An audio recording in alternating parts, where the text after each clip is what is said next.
How's it going, everybody? And welcome to the final qualifiers for the GOML circuit. It is the Northeast qualifier today, and we're going to be getting right into the swing of things. But before we get started, we have to mention a few things. First off, my name's Ajax, and I am joined by one of the premier TOs of the Wi-Fi realm since we've been locked at home. That's Grayola. How's it going? I'm doing well. How are you doing today, Ajax? I'm doing good. I'm excited. Being able to get into the last one where the pressure's really on. You already seen 7 out of the qualifiers before you get into the GOML circuit, and everybody's going to be fighting for it today. And we have a lot of strong competitors, of course, in the Northeast. People such as we saw Ling, Pelka, and Sharp, of course, one of the great destroyers of the online realm. We're going to be seeing that today. And this is all thanks to Even Matchup Gaming, GOML, of course, the original circuit, and Red Bull and Red Bull Canada. Thank you so much for the support. Honestly, just looking at this bracket, we have so many good players. Like, it's hard to ping who I suspect to win this, to be honest. It's so difficult. In addition to commentating today, I was talking about a little before we went live. I also was involved with the seeding of the event, and we're dealing with not only Tri-State New England today, but we also have MDVA grouped into this. So there's a lot of great players, a lot of wild cards. And that's just before we get to tomorrow, where we have a lot of other great players, namely Wadi, Mars, or just a couple of the names to mention. So this event is going to be, it is so stacked. It's the only qualifier to reach, to hit the cap as well. So we're definitely getting a full show here this weekend. Yeah, a lot of times early on, people might not have understood what was happening, so they didn't, go on and play online. Also, not everybody's the biggest fan of playing online, but when there's $1,000 attached to a prize pool at the end of it, it's pretty easy to go ahead and hit that sign up. Especially when it's free. So again, that's really appreciated. Just taking a quick peek at this, I see a lot of the weekly killers along with the other names we mentioned. Obviously, Mr. E's in that list. You got Mr. Brodie Lee, who recently won one of the, I believe it was the Fusion weeklies. WebJP, one of the best Lucases ever to touch the sticks, and who's also been playing a bunch of other, playing ZSS into a very strong suit. Of course, like I said, I got to throw some bias into the CT area of people, Ling and Pelka. Oh, yeah. And just then BMM, strong Pichu, Ralphie, just so many good players. Yeah, it's just... we obviously have our top seed and who we expect to make it out, but within the top 30 to 40, almost any of them can make it out to the final day. That's just how ridiculously stacked this tournament's going to be.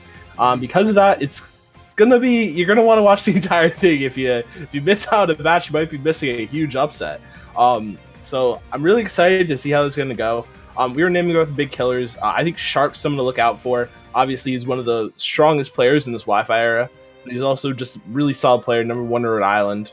We'll see if he can make it into day 2. I think he's one of the favorites. Icy Mist, she's recently made her return to online tournaments, a very strong Samus player, also has a Pokemon trainer. So those are just a couple of names you're going to want to look out for as we start to get into the kind of meat and potatoes of the tournament. Also, some other people I'm interested in seeing is I want to see how Quid is able to do. I think he's a Tri-State PT, and he's had a lot of really strong performances in the Juicebox events. So it'll be interesting to see how he's able to perform coming up in this tournament. Has a really strong Ivysaur it's kind of his calling card. Yeah, occasionally you'll see PTs who always go to that one specific thing. I did not realize Icy Mist that she picked up PT as well recently. So that's another threat that you have to deal with. The Samus was already hard enough to fight. And even other people along the lines of, I don't know if we'll see it, but Ling has been playing a lot more DDD of late. And actually, it did very well against Lights in Grand Finals. It didn't end up taking the victory, but performing well against the ZSS with DDD, not an easy feat to do. So... Yeah, it's kind of insane. I know that was his brawl main, so sometimes people who've been playing for a few games, they go back to the basics. So we're seeing that a little bit with the DD. Obviously, still one of the probably top 3 Peaches in the entire world. So that'll be interesting to see. Ling's rocking the tag Ling, but still as strong of a player as he ever was. I think he's also another one of those favorites to make it through. Yeah, and honestly, there's also still the crazy trump card in the midst of all of this. This is really the first big tournament bracket we're seeing, other than like the Juice Box, that has Steve in it. We've seen the Buzz's Steve. We've seen Kiwi's clips with Steve. We've seen Best Nest play some Steve. And that character has so much potential to be ridiculous. And I think some people might have been labbing it out, finding ways to just get early block gimps, snipe out some weird setups. Jab to fair is very dumb, but I'm definitely looking Yeah. forward to seeing what people have been in the lab with on that, as well as Oh yeah. some of the buffs we've seen. Very interesting pick of buffs selections in this last patch with Ness and Sonic and the Belmonts. But yeah, it was I would call it a head scratcher for most people. Most people, even yeah, even people who choose are your a words fan, carefully. even people who are fans of the characters, they were like, "Huh, It's like, yeah, sure." Like I'm down. Like they're like, "Yeah, I'm for this," but I don't really get it. it took this many patches for them to finally fix Sonic Up Air, and Yeah. they're only people who are happy about that are the Sonics themselves. So, Oh yeah. but yeah, it was interesting to say the least. I mean, granted, like in all the most recent patches, you see Kirby was getting patched like every single one. Yeah. Random Incineroar buffs, and like there was a lot of Yeah. low tiers that were getting help, Mhm. but this one definitely wasn't that same trend as before. Yeah. So I'm interested to see how the Wi-Fi realm of characters though. Also, how's it going, chat? Yeah. We can see chat. I see a couple of names I already recognize from some of the weeklies hanging out in there. I hope you're all having a great time. If you can, hit the follow button, because like Grace said before, this is not just a one part. There is a 2-day event. It will be happening again tomorrow, where you'll be seeing top 8. You want to make sure you're around to see when it goes live. Yeah, definitely, and also you want to make sure you stick to this channel so you can watch the finals of this event. As we mentioned earlier, this is part of a circuit, so the winner of this upcoming tournament will be able to go into, I think it's a top 8 bracket, for the entire winner of the circuit. So it's going to be really interesting to see who's able to make it out. But this is it's going to be the best of the best.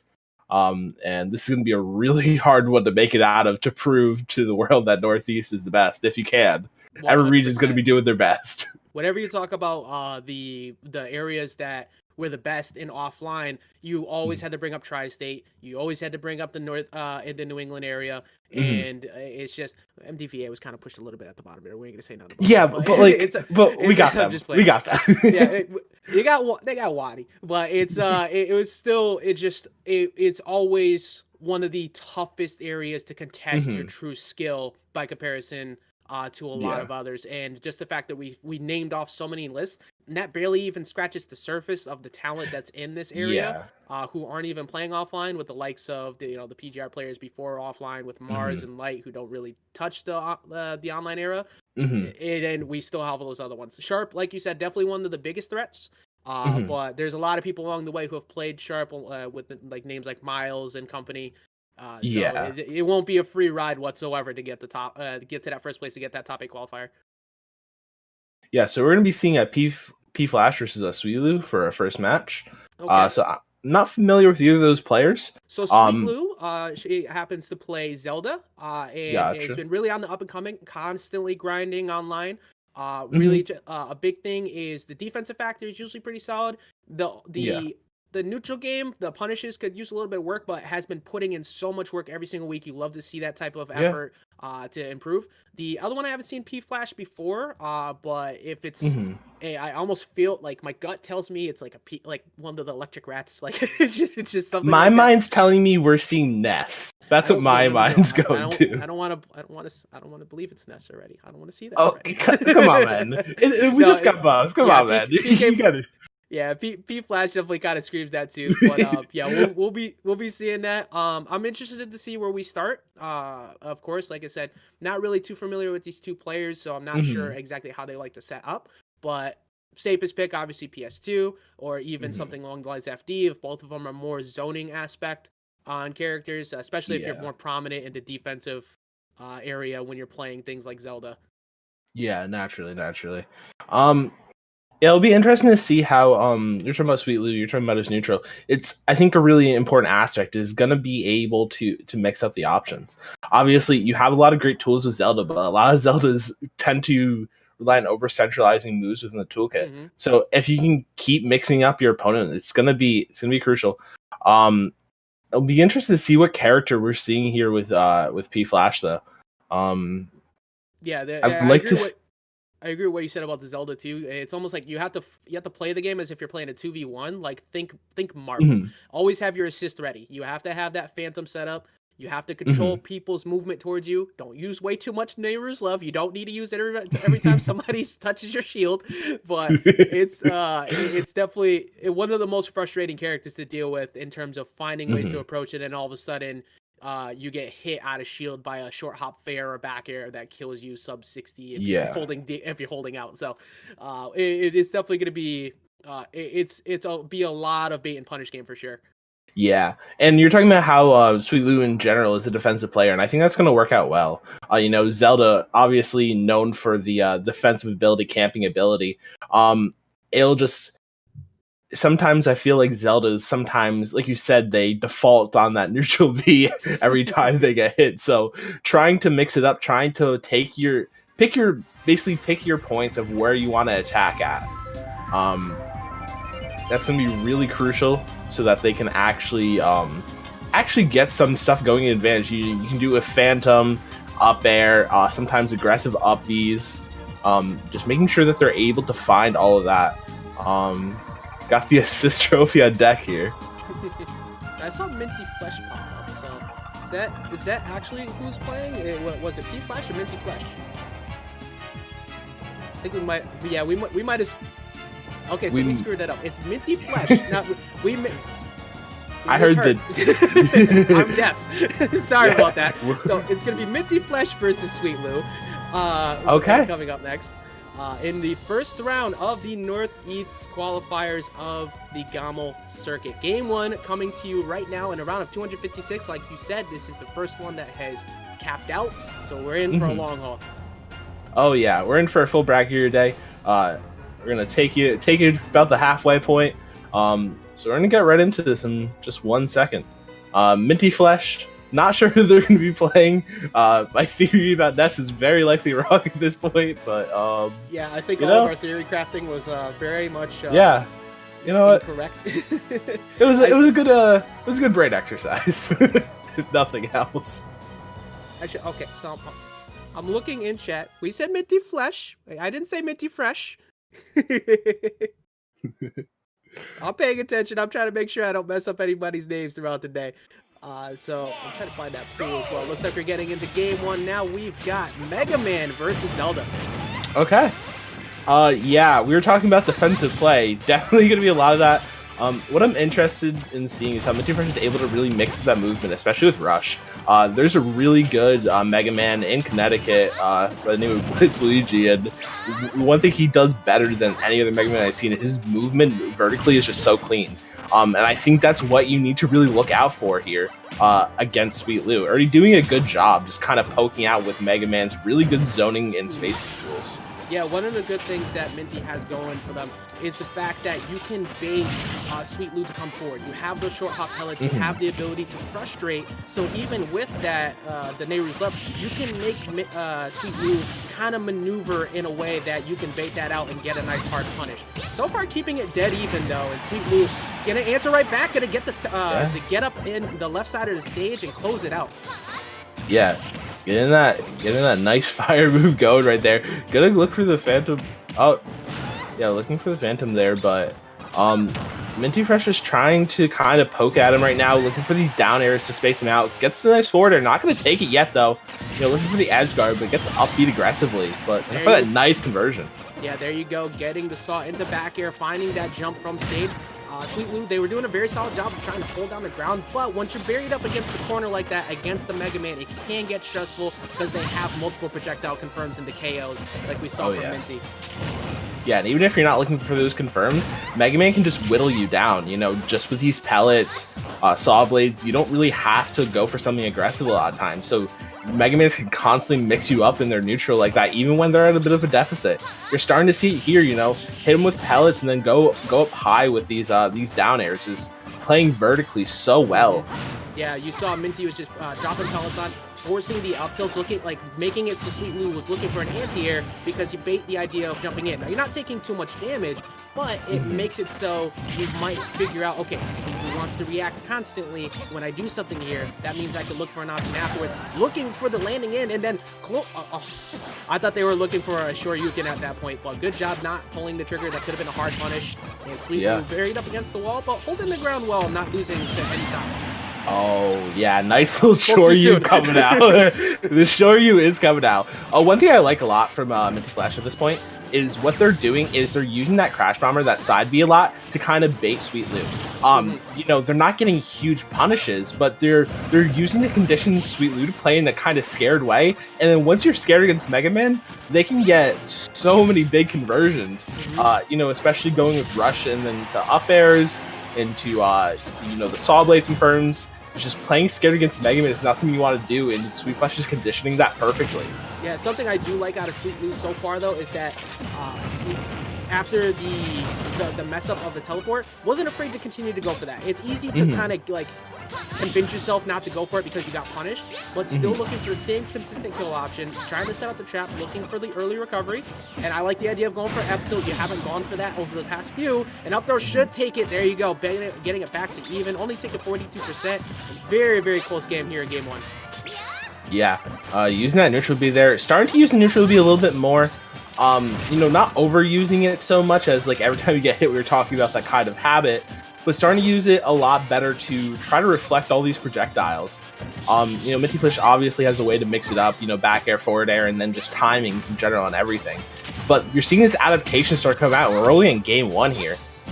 Yeah, and so far, I mean, even behind the percent, Sweet Lou still has the clutch factors. You have those forward airs, you have those back airs, and just the kill power of Zelda. But the key thing is getting called out on the jump, gonna be forced to recover low and going early. I like the idea. I was able to get a hitbox out, but unfortunately a little bit early on the pole there, and the forward smash is gonna take it. Minty taking game one. Yeah, no, I think that was a great performance coming out from Minty. I think just the biggest factor is how much range Mega Man can control. You think of it as kind of a horizontal character a lot of times because you're throwing out the pellets, you're throwing out all your projectiles, but when you use Rush to kind of control this entire range of the middle of the stage, it's so difficult to get past because every option that you go for, you can cover effectively. And then when you mix in things like Leaf Shield, Crash Bomber, just kind of use the full range of the toolkit.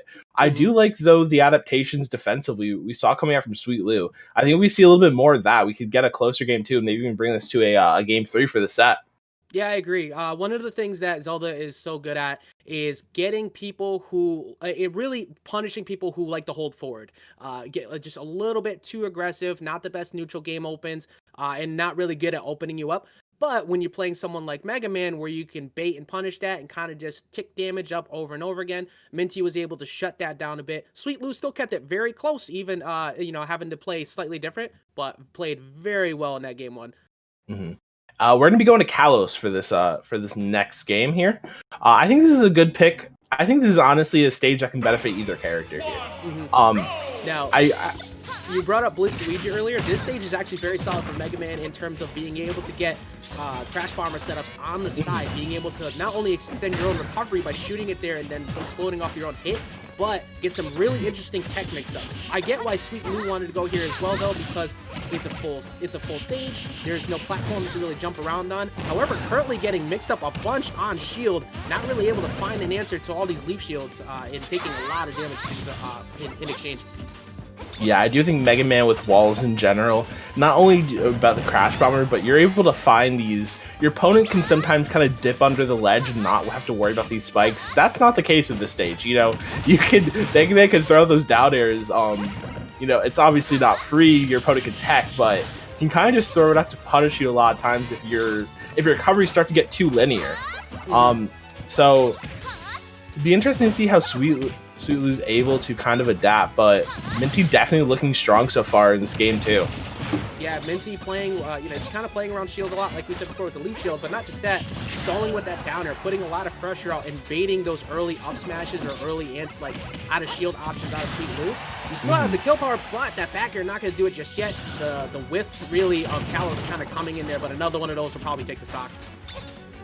Yeah, and actually using that that Crash Bomber to beat out Phantom. You're starting to see him throw it out a lot there in the neutral when he thinks a Phantom may be coming, and because that Minty's able to beat this option pretty often.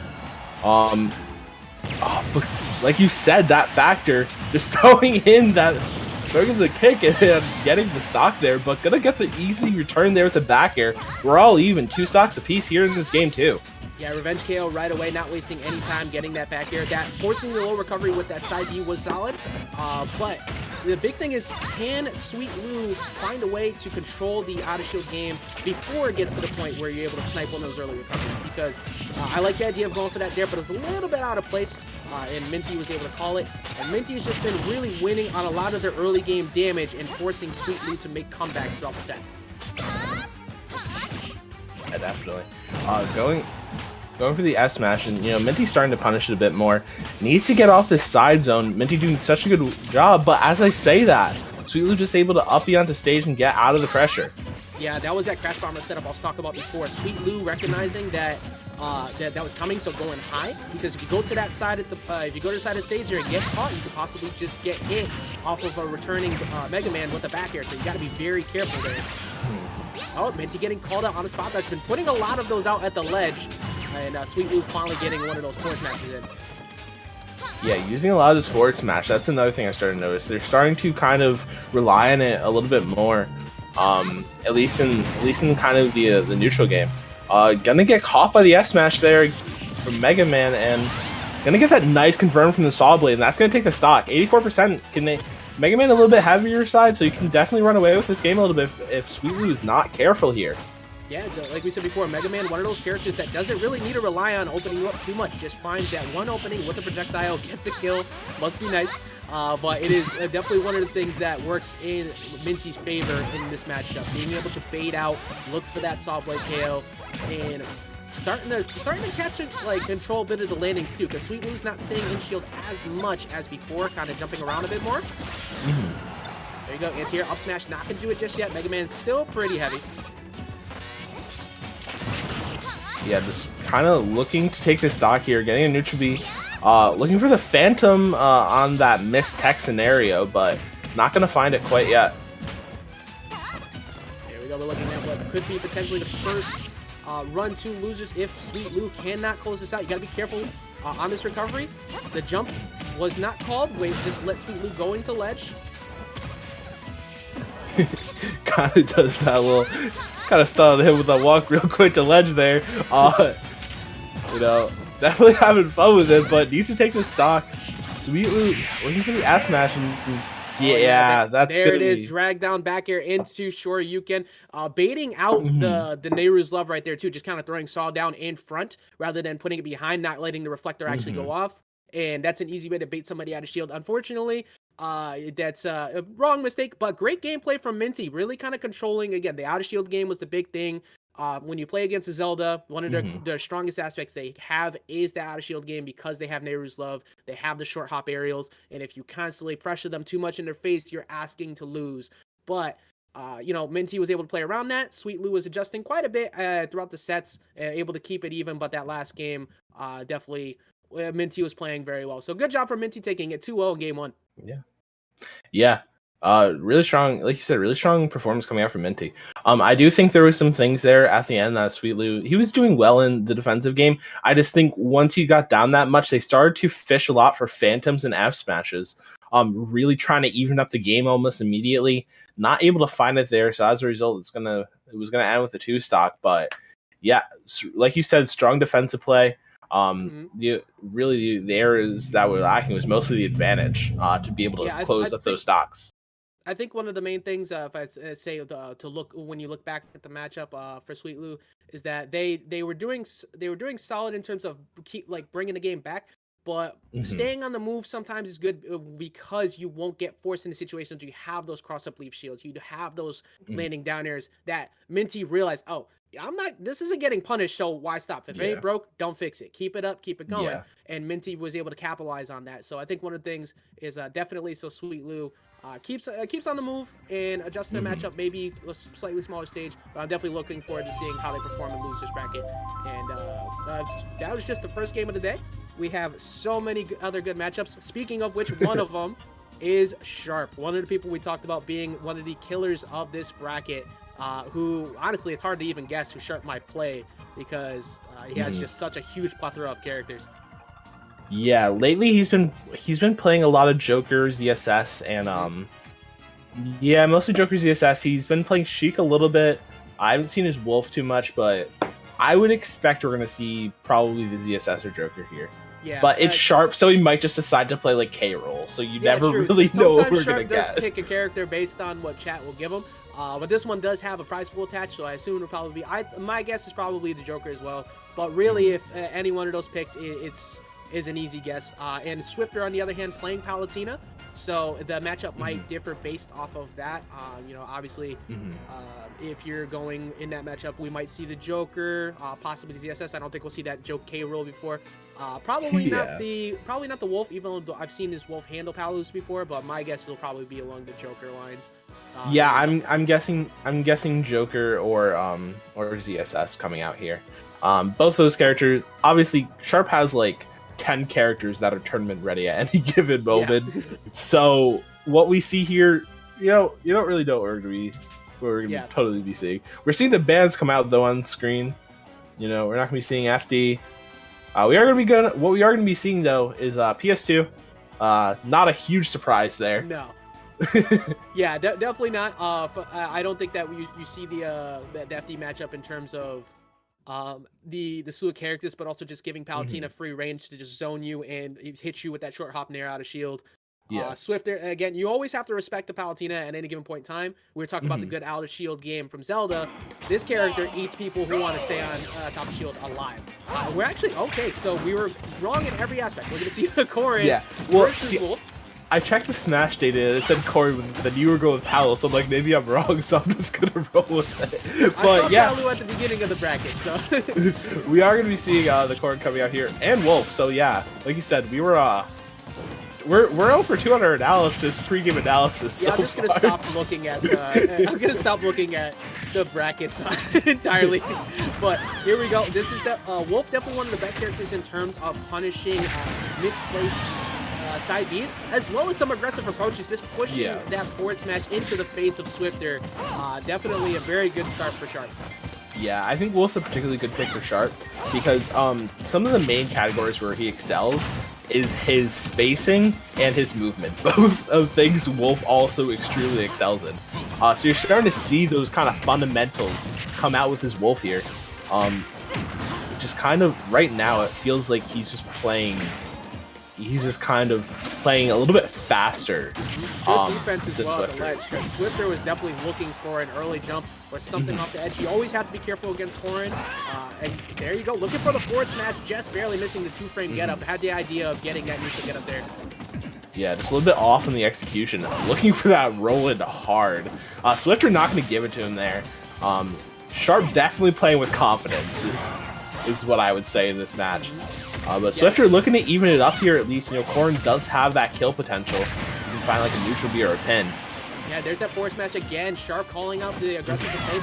I mean, Swifter has had the right had the right idea for a couple of these out of shield options. Looking for the early dare. I like it. You're up 2 stocks. There's no reason not to go for that there. But not gonna get it just yet. If Swifter could just find one of these side Bs, as we saw, there it is, waiting an extra second. Very smart. You don't want to pull that too early because that's just putting you in a position where Sharp could possibly go off stage again and get an early suicide KO. Yeah. I mean, it was a decent wave from Sharp there, too. It was good defense, but Swifter just played that very smart. That being said, though, it's going to need a huge string of advantage here. Sharp's just playing so clean in the neutral. Look at that, just being able to spot that after that down smash and punish the side, the pin. Like you would think that you have that option there, but Sharp getting the anti-airs, gets this the F tilt at the ledge as well. This is a very bad spot, looking for the nair trade, and even though it didn't end up actually getting a trade, it forced Swifter low because of the early activation at up B. And excellently played by Sharp in game 1. Yeah, they It was good. Just good neutral game overall by Sharp. I don't think I can really stress that enough. He's just been completely overwhelming Swifter, and most of his kills, other than that last like pseudo SD, were just off raw F smash reads in neutral. Yeah, it's just a punish game. Like recognizing some, like a lot of times when you're up like that, you have the KO, you have the kill throws on Corrin, you have pin. Yeah. So they want to come at you. They want to move forward. And just the lagless option of that forward smash, it lets you stay safe, and it worked a few times. I think we'll see some adjustments out of Swifter though, because even though the match went 2 stocks in favor of Sharp, Swifter had some good ideas on how to punish. And when Sharp actually went forward, it was playing pretty solid in defense. But we'll see if those defensive adjustments will be enough. Here in game 2, running it back to PS2. I think the problem for Swifter in a lot of that set was once Sharp got any neutral opening, he completely blew up Swifter. You know, not getting as much off this game, but he was getting, you know, 70-80% strings. Swifter needs to play a little bit more careful, a little more measured in the disadvantage if he wants to try to avoid that. You know, some of it's Wolf, but some of it's just a fair beside you there. And yeah, like I said, I agree. The big thing is the capitalization on Sharp has been more optimized by comparison to Swifter so far. And Swifter, you know, Corrin can put on very quick damage. Don't sleep. Like this character's not only got some adjustments, but still a frame trap machine. Very much in the same category of Wolf in that regard. But it's all about, can he find the openings? Drop shield a little bit too early off of that dash attack. It's one of those things where, am I going to get grabbed here, or am I going to have to jump out of the way? Sharp called it with the anti-air up tilt. yeah, he's playing so well around these platforms right now as well. His movement's just on point currently. You know, Wolf has a lot of great aerial ability, so able to kind of show that in full regard. And Swifter can't really seem to get their hands on Sharp in this set. Yeah, tracking down Wolf is hard enough as is, but just tracking down the way that Sharp has been maneuvering around your defense. Good job holding down on the up B to just back off Sharp at the ledge. 55%, it's still very much doable. You just got to find yourself one of these sharp up airs, but consistently Sharp has just been able to avoid any kill option. Yeah, definitely. Yeah, not going to get caught by the up tilt there as well. Going to find a nice up smash, maybe leading to an up air, not looking for anything here. And yeah, Sharp just playing it safe at this point. No real reason to get too over, you know, too dangerous here. And gonna just find that nice little nair to. Yeah, you saw Swifter was holding on to their jump for a long time there too, just trying to wait for, you know, not trying to jump into a laser or anything else. But Sharp saw, oh, you went so low that your only trajectory right now is to jump in this position, and that nair is gonna take the trade. Looking very much like game 1 so far. I'm not one to write things off too early, but there you go, gets a trade. If we can see an early gift that neutral B or a neutral B kill can kill Dumb early, we could possibly see a comeback. However, it's still looking pretty grim. Yeah, it's not looking easy, but you know, Cord, as you're talking about, he kind of blow you up in advantage. Just needs to get that opportunity, but these opportunities are few and far between right now. You know, starting to use a little bit more laser, just playing so safe. It's kind of dancing around Swifter at the moment, going from side to side, using laser here, nair there, and nice little up B to go through shield. It's just so rough here for Swifter. Yeah, getting force low once again. You gotta be careful at the ledge here. Potential down smash answer. I like the fact that you got up off the ledge and got aggressive there. It's your only options left. The out tilt's gonna come through. Yeah. That's gonna be Sharp taking it 2-0 over Swifter. Yeah, that's rough there for Swifter. Obviously Sharp was one of the favorites coming in, as we've talked about time and time again throughout today. So you know, not a huge disappointment, but I think Sharp will take it 2-0. Yeah, I think one of the big things similar to we were talking about in the last match, I always like to kind of go over things at the end. And it's not like Swifter was playing bad. It's just that when you play against a player who is at that level, so to speak, you don't really want to attack where they are. You want to attack where they're going to be. And a lot of the situations where Swifter was approaching, it was mostly, where is Sharp right now? And sometimes it worked, but most of the time Sharp would bait out, oh, I'm going to hold shield here, I'm going to make it look like I'm going to stay in shield, and then jumped out away, and never really got punished for those jumps. So a lot of times it's just condition that shield game to actually matter. It's like if they're constantly staying in shield and you're getting forward smash for the approach after they decide to do it, or if they're jumping out of the way, just put out a whiffed aerial, because you can go for a short hop fair and then retreat with a nair on landing or air dodge away. It's about getting them fearful of what could happen versus you always going for where they currently are, because they're going to be on the move after that. So I think Swifter played solid. I think we'll see a lot more of Swifter in the future, but Sharp's defense was just so on point, and then the capitalization of the advantage situations were just in Sharp's favor every time. Like you said, one of the favorites to win this, and showed why. Really played excellently on defense there. Really shut down a lot of what Swifter was going for. Yeah, I think you hit it on the head. I think Sharp's movement in general was just kept mixing up Swifter. And Swifter was playing well, but once you're playing someone to Sharp's level, playing well doesn't really suffice. You have to play on another level and hope that Sharp also doesn't play at that next level. Yeah, it's I believe it was the Buzz that told me, it's like at that point you have to play as if you don't know what you're doing. Like, you have to be unorthodox, because most of the time everybody knows, okay, flowchart is, here's arrival A, they're gonna move forward at me, so it's either gonna be a grab or a spot dodge read or forward air. So what's the option? Just move backwards, because they can't hit me here. So but yeah, that was still excellently played. I'm really, like I said, I'm really enjoying the matches so far. And what are you thinking of so far? I think they've been great so far. I think it's been a good showcase of kind of Northeast in general. I would say the first match, you're starting to see some of that more patented zoner gameplay we have up here. You know, people like Blitzuigi is probably the first thing that comes to mind. But you're also just seeing a lot of great movement, which I think is something that a lot of Northeast players in general excel in. So it's just been great matches so far. Yeah, agreed. Like I said, there's just so much great talent. I believe we are going to be going to a very quick break. Do not go anywhere. We got another match coming up right around the corner.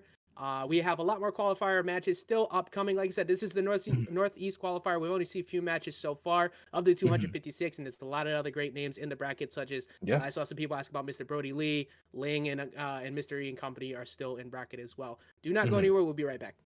Yeah.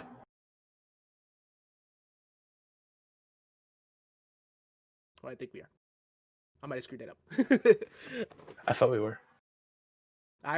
Nope. There's a voice in my ear that said we were. So again, all right, never mind. Ignore that. Ignore everything I just said. So we won't be right back. Welcome back, everyone. Welcome back. Shortest break ever. It was a quick break, but we're right back in it. Yeah, bit of a miscommunication on our end. It's all good. So pulling up some of the other matches we got in bracket here. Let's see who else we got. Like I said, we just saw Sharp. I'm seeing a slew of some DQ. Some people didn't show up on time. Oh yeah, that's the online classic right there. But, let's see. Oh, actually, I just realized Kofi's in bracket too. One of my favorite Falcos to watch. Another character that got some very surprising buffs that I wasn't anticipating getting buffs in recent patches. That side B up tilt strings already had enough going for it. But Zamba currently playing Sonic in bracket. Really? Yeah, he's a 1-1 with Bacon, who's a decent doc main. He's played Sonic / Lucina so far in that set. Yeah, definitely not something I'm used to seeing. We're used to seeing Zamba's Rob, definitely one of the strong, really one of the people who is kind of tearing it up at the end of the offline era that we saw. It's really just kind of like getting huge upsets, consistently improving every single event. And that's definitely somebody I look forward to seeing in this bracket. I want to see Mr. Brodie Lee too. Which I seem that I spoke it into existence, because we're actually to get Mr. Brodie Lee versus Madison Turner up next. Yeah, that's gonna be a great match. Mr. Brodie Lee, for those don't know, also known as Adamus, one of the very strong DDD players, probably at the top of the list for best DDD in the world. And they're going to be going against Madison Turner, who's a pretty strong Diddy Kong player. Yeah, this is going to be interesting because, usually when you see a character like Diddy Kong versus a heavy like that, it's like, okay, this is going to be torment for the DDD. But when you play a heavy like that, you got the rule of 80. You're going to start off with 80% because you're going to take that 80% at some point. That's the mentality you have to play with. So when you play a heavy like that, you don't normally end up getting KO'd very early. DDD has a lot of traps, but excuse me, Diddy has a lot of traps, but DDD also has Inhale to remove those banana traps, set up on shield pressure, which will force Madison Turner to have to play a little bit more on the go. Not that Diddy's aren't, you know, comfortable with doing that to begin with. We saw Brodie Lee win against Altinas and company in recent online brackets. Like you said, the artist formerly known as Adamus. Definitely used to these type of things. Played against James or Rivers Diddy back in previous games. So definitely look forward to see how they approach it in this one. But Madison Turner also taking a 2-1 over Lamb in the last set. Definitely looking forward to seeing how they play as well. Yeah. Lamb is a decently notable Pichu online as well, but Madison Turner has done pretty well in a lot of the box branded events. She's just kind of shown up in them. Usually a pretty consistent threat to make top 32 and make top 64 pretty much every time.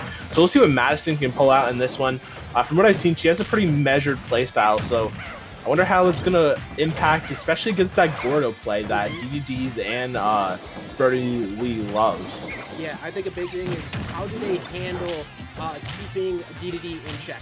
You want to make sure you're keeping DDD grounded as often as possible, because that's where you have to fear DDD. They can go for that Gordo setup. They can go for that falling back air, which you always know it's coming, but you still get hit anyways. It's just one of those moves that you try to adjust around, and then you get baited on the second jump or so. And Brodie Lee is doing an excellent job of that, trying to look for the get-up option, I like the idea of baiting the banana in front, be able to get a follow-up punish like a down smash afterwards. Did not get it though.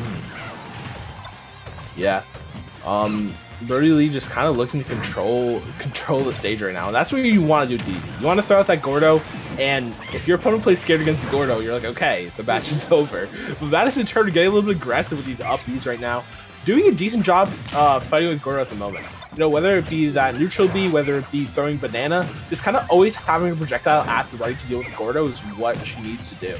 Yeah, and I like the fact that Madison Lee is not afraid to reset center stage when the situations are bad. Because we've seen multiple times where, Brodie Lee was able to get a hold of banana. I'm not going to stick around, because if you get hit by one of those drop down bananas in the up smash, that's your stock at like 80% by comparison to having to get a KO at like 180. And you see it Brodie Lee keeps looking for it, and then Madison retreats.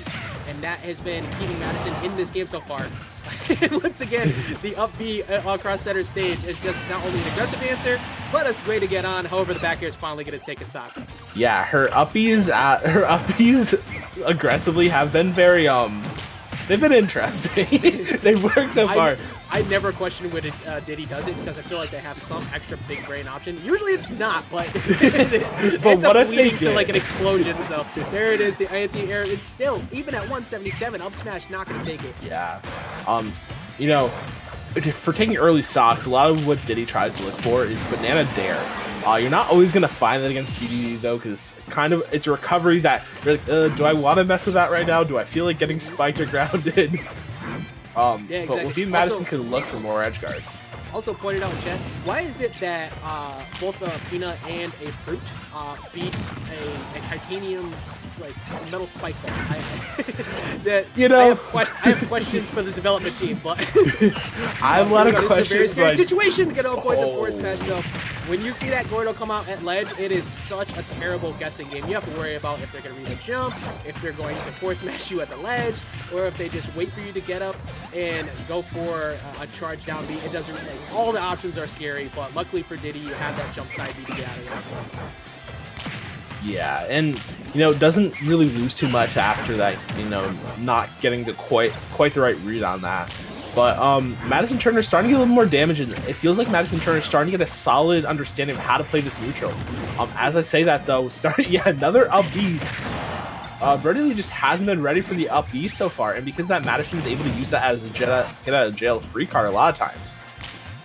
Yeah, and that's something you got to be careful too, because once you do something too many times, it's no longer a mix-up, it's predictable.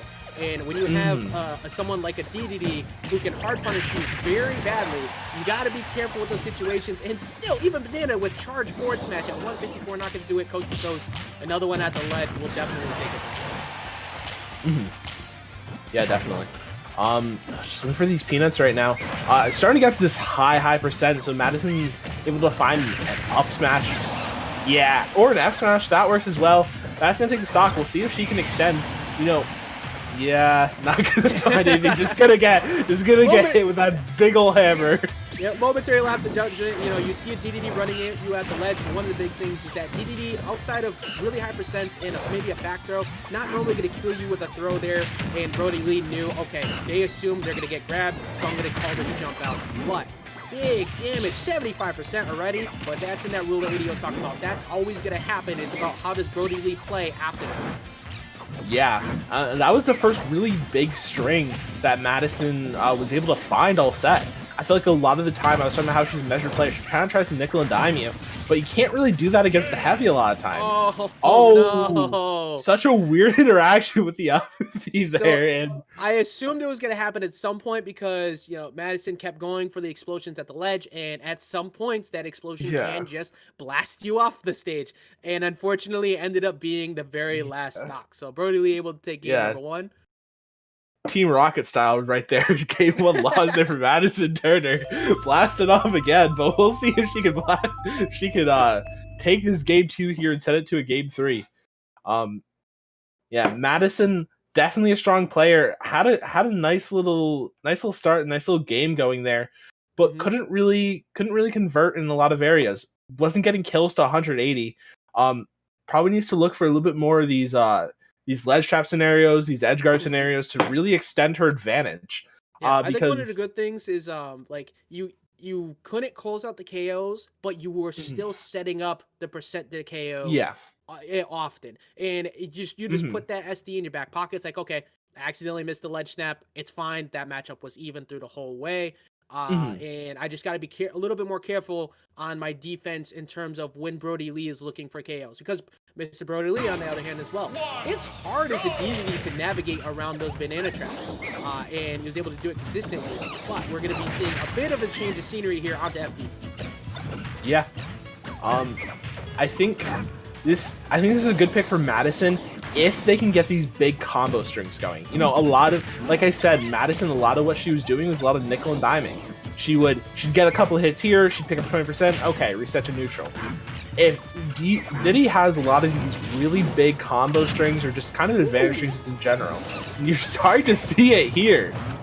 I like the way that Madison Lee, she's starting to bait not only the inhales, but looking for, you know, the door double. Okay, gotta move now.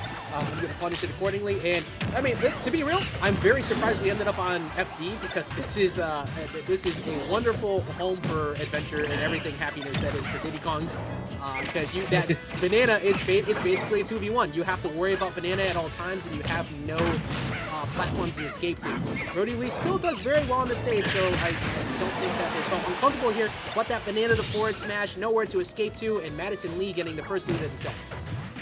Yeah, and I think what I was talking about at the start of this game is really starting to come to fruition. Her advantage is so much stronger in this game, and because of that, FD is a wonderful pick, as we're talking about having to worry about banana. And it seems like Brodie Lee is going for a lot of inhale reads early. It was like, okay, let me grab the banana, but he's not really finding. Madison's mixing it up very well right now, so you can't really find it. You know what? I don't know if that was intentional or not, but Brodie Lee decided to go for a dash attack on top of the banana that was already there. I don't remember whether they got control of it or not, but it's like, use the trip so there's no end lag on it, and then roll right away.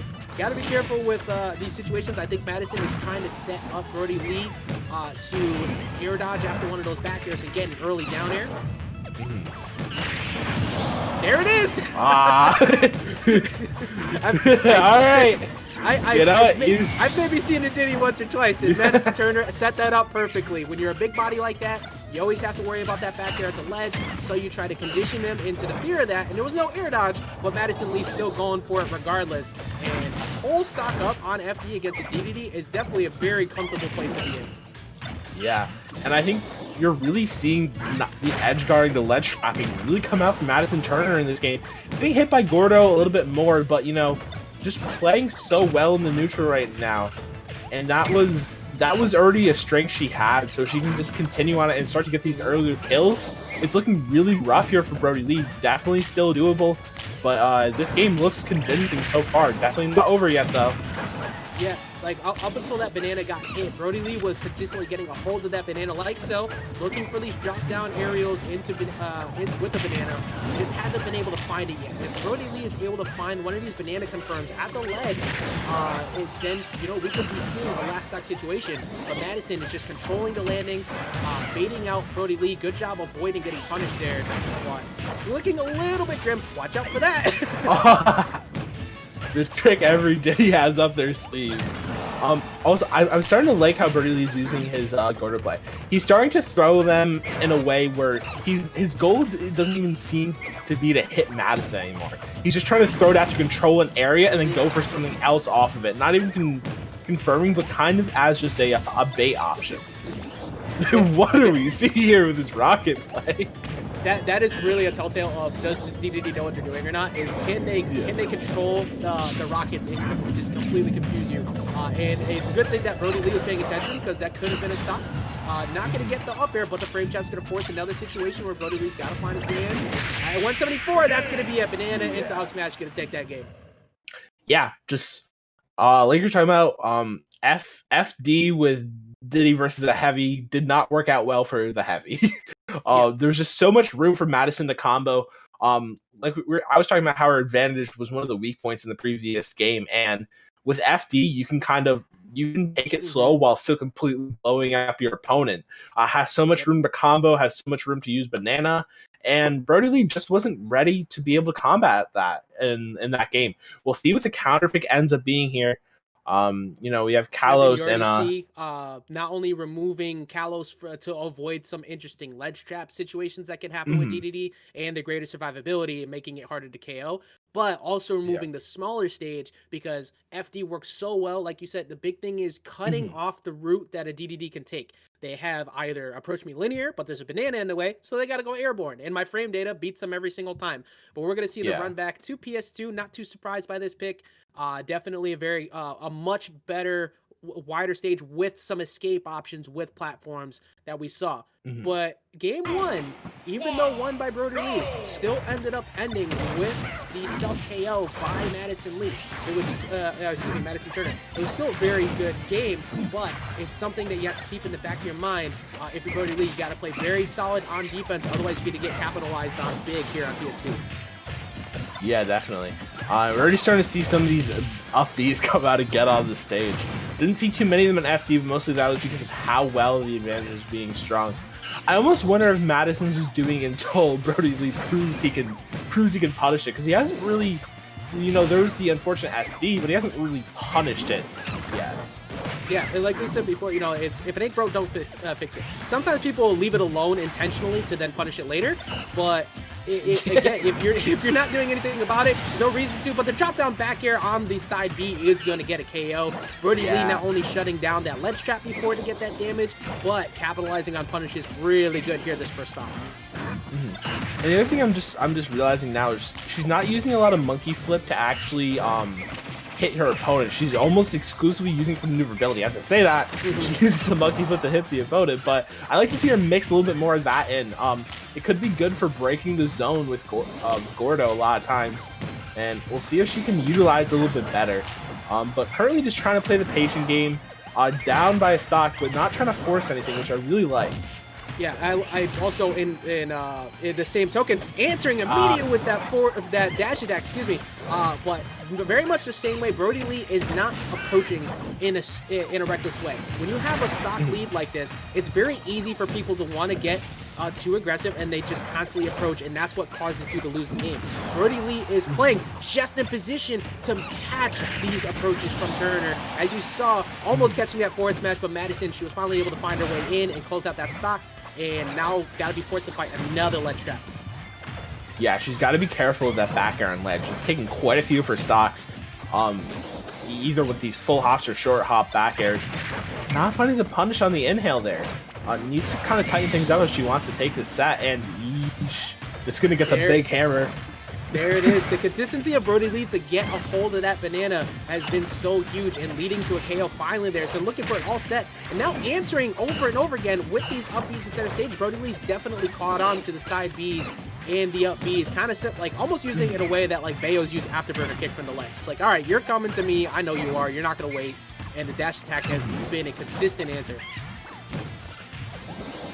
Yeah, and Madison really just needs to find a way. I feel like right now she's trying to approach very horizontally. You know, she's trying to get in on him with a short hop distance. I think if she tries to do a little bit more shield cross-ups, tomahawk, she might be able to get in more effectively on Brodie Lee here.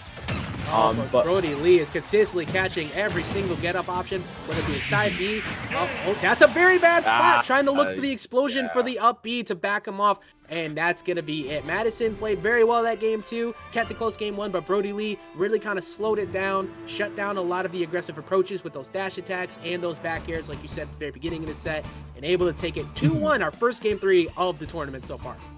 Yeah, still a solid performance from Madison Turner. There's a couple things she would need to tighten up for her loser's run that's inevitably coming. Have faith in Madison Turner. Nice showing of that game 2 there.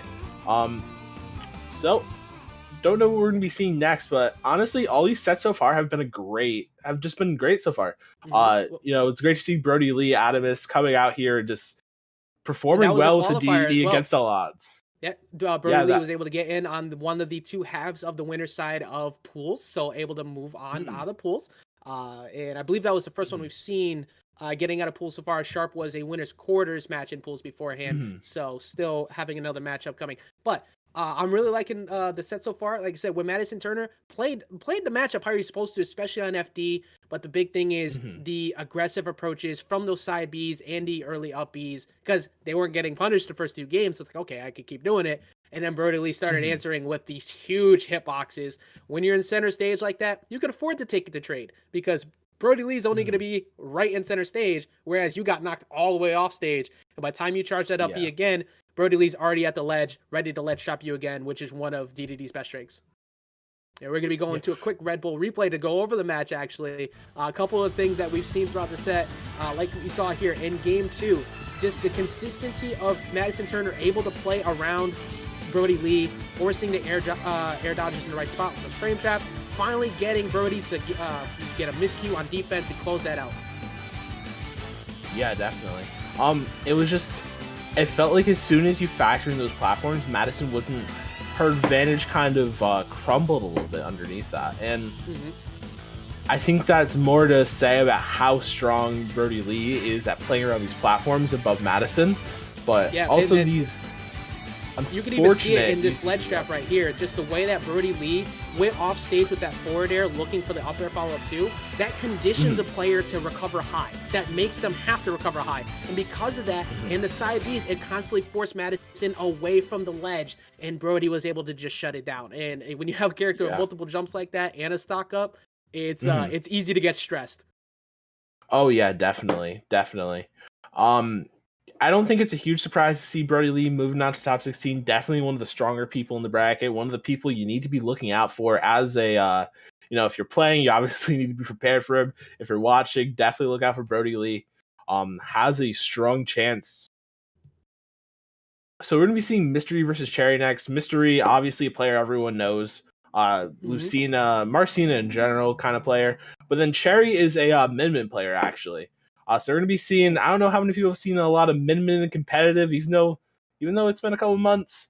But we're going to be seeing some Min, probably Lucina coming out in this next set, I were to guess. Yeah, definitely amongst the DLC characters that have come out, Min kind of fallen by the wayside for a majority of the plays, mostly because the playstyle is very, I'll say, interesting. Having to play from full screen and just putting out a wall, and it's not most of the time everybody wants to be super aggressive, but Min capitalizes on that super hard, so it's going to be on Mr. E to play around that. However, Mr. E, defensive wall breaker through and through. Not only is Lucina very good at just keeping it simple and getting those early edge guards just to get a KO, but Mr. E's not one to get baited too hard on a lot of those situations. So it's going to be very interesting to see how that plays. I don't think Mr. E is going to do it, but I've seen Mr. E practicing a lot of Enderman, so I don't know. Could be the first Minecraft crew that we see on here today. We haven't seen one just yet. Yeah, I'd be down. I think if he sticks with Lucina against the Midman, though, I think this is probably one of the areas we talk about Midman the most when we're talking about the character overall, is their offstage play. It is not good. Their tether range isn't that strong. Offstage, they can be kind of a sitting duck. Lucina, definitely one of those characters that can kind of go offstage and harass you. So I think just for that reason, Lucina is probably the obvious best pick here, just because edge guarding Min is probably one of the strongest areas.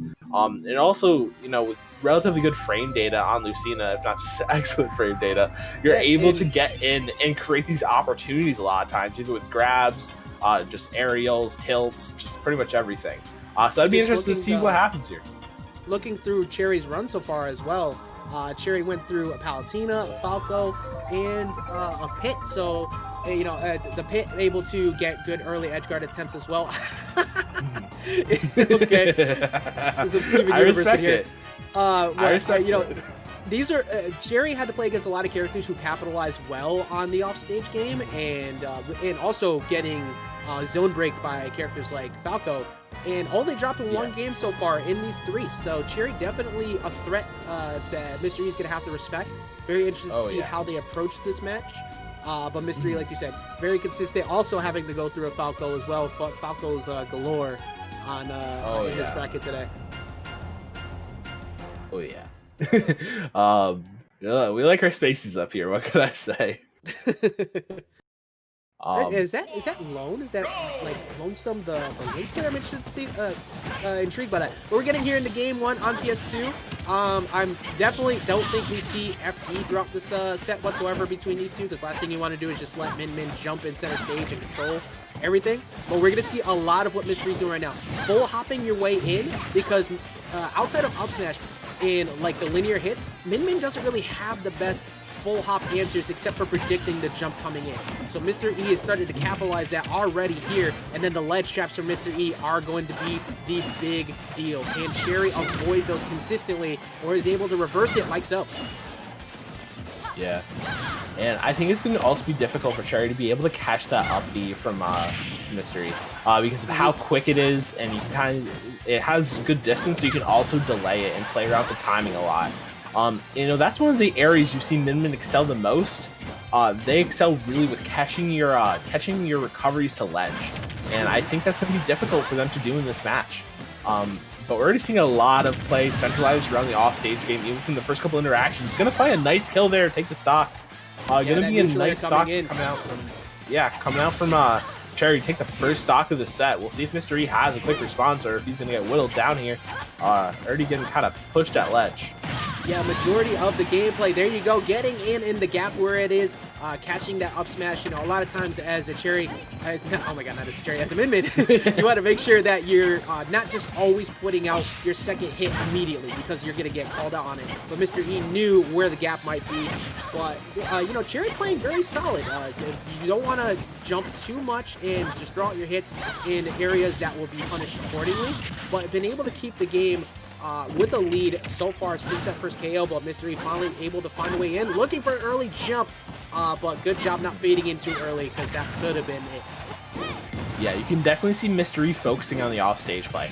Every time Cherry even gets like half an inch off stage, Mr. E is going out and throwing out these hitboxes. Not necessarily converting off of it yet, but definitely that's his mentality going into the set. Okay, once I get Cherry off stage, I need to convert big. But Cherry's not really giving those opportunities very often, playing this neutral so well right now. Yeah, Cherry doing very solid in terms of not overdoing it, looking for a KO. The heavy hand it has so much kill power. Like you saw just right there, neutral air, grounded in center, on the left side of the stage, able to take the KO. It has so much kill power. We're going to be seeing Cherry consistently switch between that and the other hand. I don't remember the offhand, to be honest. But the Dolphin slash at ledge, going to punish that, and we're back to an even game. Yeah, and the thing I like from Cherry, as you're talking about, they're switching two things. I like how quickly they're able to move. They definitely have a really strong utilization of all the characters' arms, which is really crucial. You're starting to see it come out here. Constantly mixing up between the Dragon, the Ram. It kind of has it all. Yeah, you see controlling the ledge. We talked about the ledge trap game from Mr. E, but Cherry also doing so. Just barely missing that, but forces the air dodge in and gonna get the anti-air up smash. That was a great frame trap from Cherry. If you got hit by that jump forward air, you just get KO'd from that dragon shot, or you air dodge in and couldn't fade out fast enough or get a dolphin slash in. That's gonna be game 1 going to Cherry. Yeah, no, definitely a great showing from Cherry coming out. I think we were talking about the offstage game, and I think Mr. E got that. He kind of had the same mentality going in. He's like, okay, once they're offstage, I need to convert.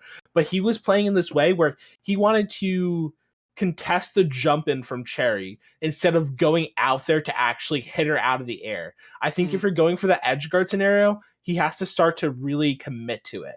Because you're Lucina, you can probably get back most of the time. You don't have to really worry about reverse edge guards as much. So I think a lot of times Lucina can kind of just throw out that hitbox and characters are forced to fade in. But Min doesn't really have that problem. So if you're Mr. E, I think, okay, once I have him off stage, I need to pick my spots and commit instead of going for this kind of, he has like 1 foot in and 1 foot out. He needs to fully go for it, I think. I think that might have been like game 1 conditioning too, because exactly how you said, you saw Mr. E looked for the jump, tried to catch the jump up, but Cherry stayed in place, just jumped directly up. That way you didn't get hit by that forward air, just missed. But now that you've done that, does Mr. E start to go deep off stage? Does Mr. E look for a nair to catch one of those recoveries in, by comparison to just kind of holding your ground at the side? Because like you said, Min isn't really going to reverse an edge guard because they're looking to just get back to stage with that tether. And usually when they swing, it's at a high point. So if you get hit, you're going to either dolphin slash back or you're going to go back to center stage or so.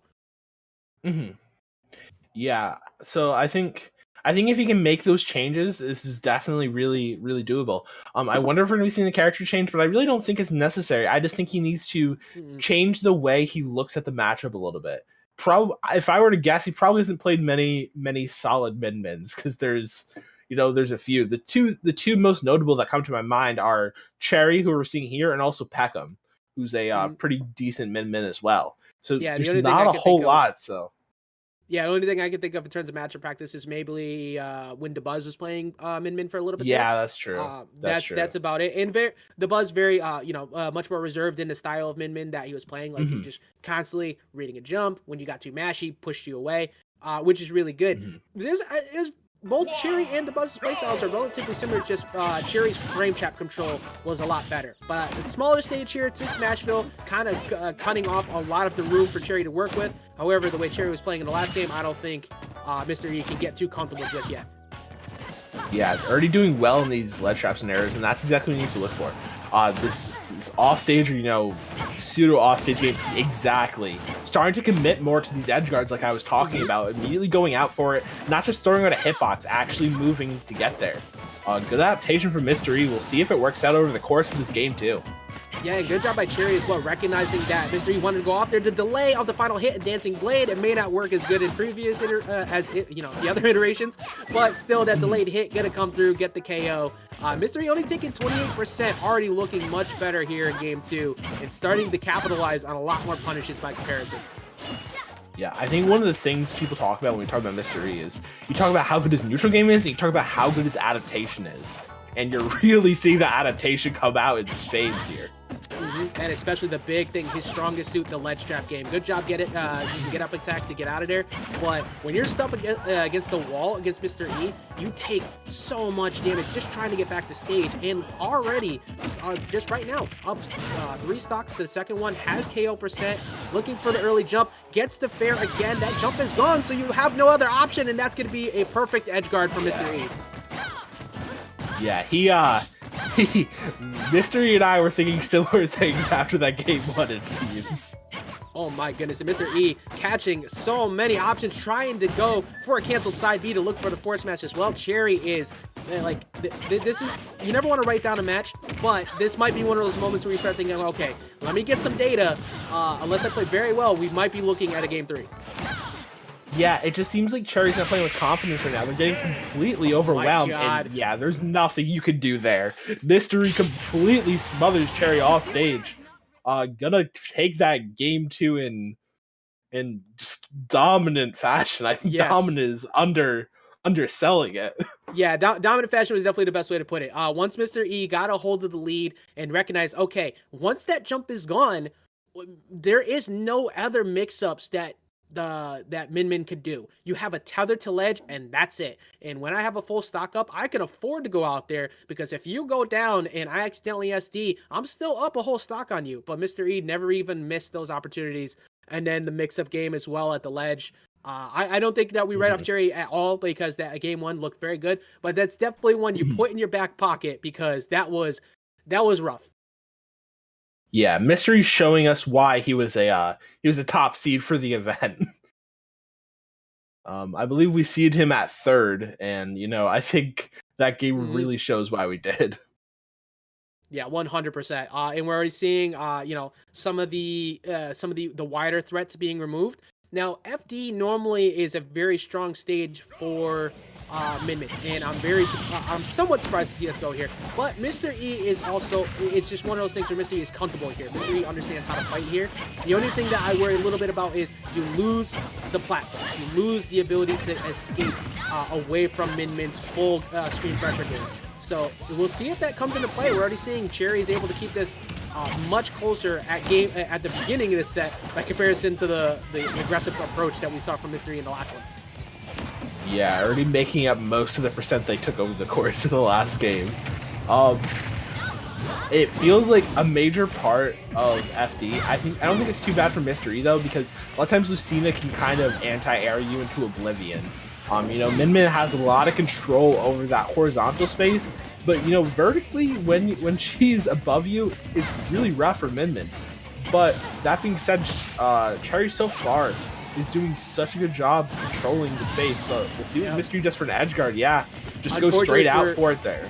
Yeah, unfortunately for Cherry, looking for an aerial off stage to try and back off Mr. E a second ago. That gave up their jump, and that allowed Mr. E to just go off stage to get the capitalization. Like we said in game 2, the moment the jump's lost off stage, that is almost 100% a guaranteed stock for Mr. E.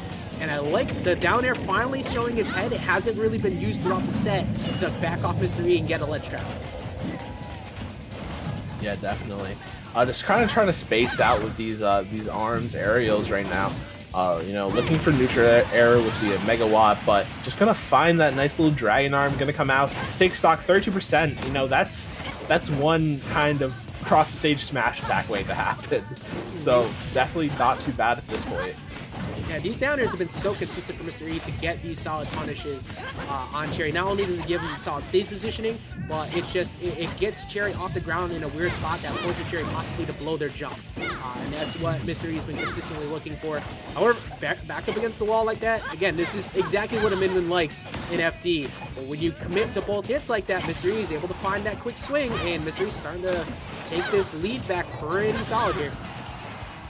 Yeah, and a lot of times with Mystery, you were talking about it earlier. Yeah, nice solid recovery there. I think it might have been one of the first times the past couple games they were able to make it back, but gonna get Dolphin Slashed. But what I was trying to say was Mystery's using a lot of full hop right now in this neutral, as we are talking about, not the most punishable from Min Min unless you read it hard, and Cherry doesn't have an answer for it so far. This game's starting to look a little bit rough. We'll see if they can make their way back into it. Definitely has the kill potential. Yep, 100%. The answer to fighting Min Min is going full hop directly over and forcing them to predict and committing to a jump to go for their own aerials. And the amount of times in this at the end of the set here that Mr. E has conditioned, oh my god, just catching the landing, crossing up with the DI2 instead of going for an up air, going to the left-hand side and going for the back air because Cherry was fading in. And that forced a very direct trip to the blast zone. Cherry played very well throughout that game 1 and also a bit in that game 3. But that was very much in favor of Mr. E after that second set. Just consistently shutting down almost every single jump off stage and a lot of the commitments with the double hits. Yeah, that was just Mr. E showing his difference there. I think that's all it was. You saw he was so good at edge guarding. Anytime he got an opportunity to punish Cherry, it was a quick and easy punish. Cherry just wasn't ready for it. They were playing well, but when they got opened up by Mr. E, which is relatively common with a character like Lucina, they just really couldn't find a way to get around it except for one or two opportunities. Because of that, that's going to be a 2-1 coming out from Mr. E, but really solid performance coming out from Cherry with the unorthodox character that is Min Min. Yeah, and that was you know, a lot of things that occurred were the fact that Mr. E was predicting really when those forward smashes were coming in center stage, because if Mhm. you jump at the wrong point, you get hit by Min Min in exchange. So just the fact that Mr. E was able to read around that even without the platforms is a testament to just some strong skill and great job by Mhm. Mr. E. Like you said, taking it 2-1 and moving also as well into top 32. Yeah.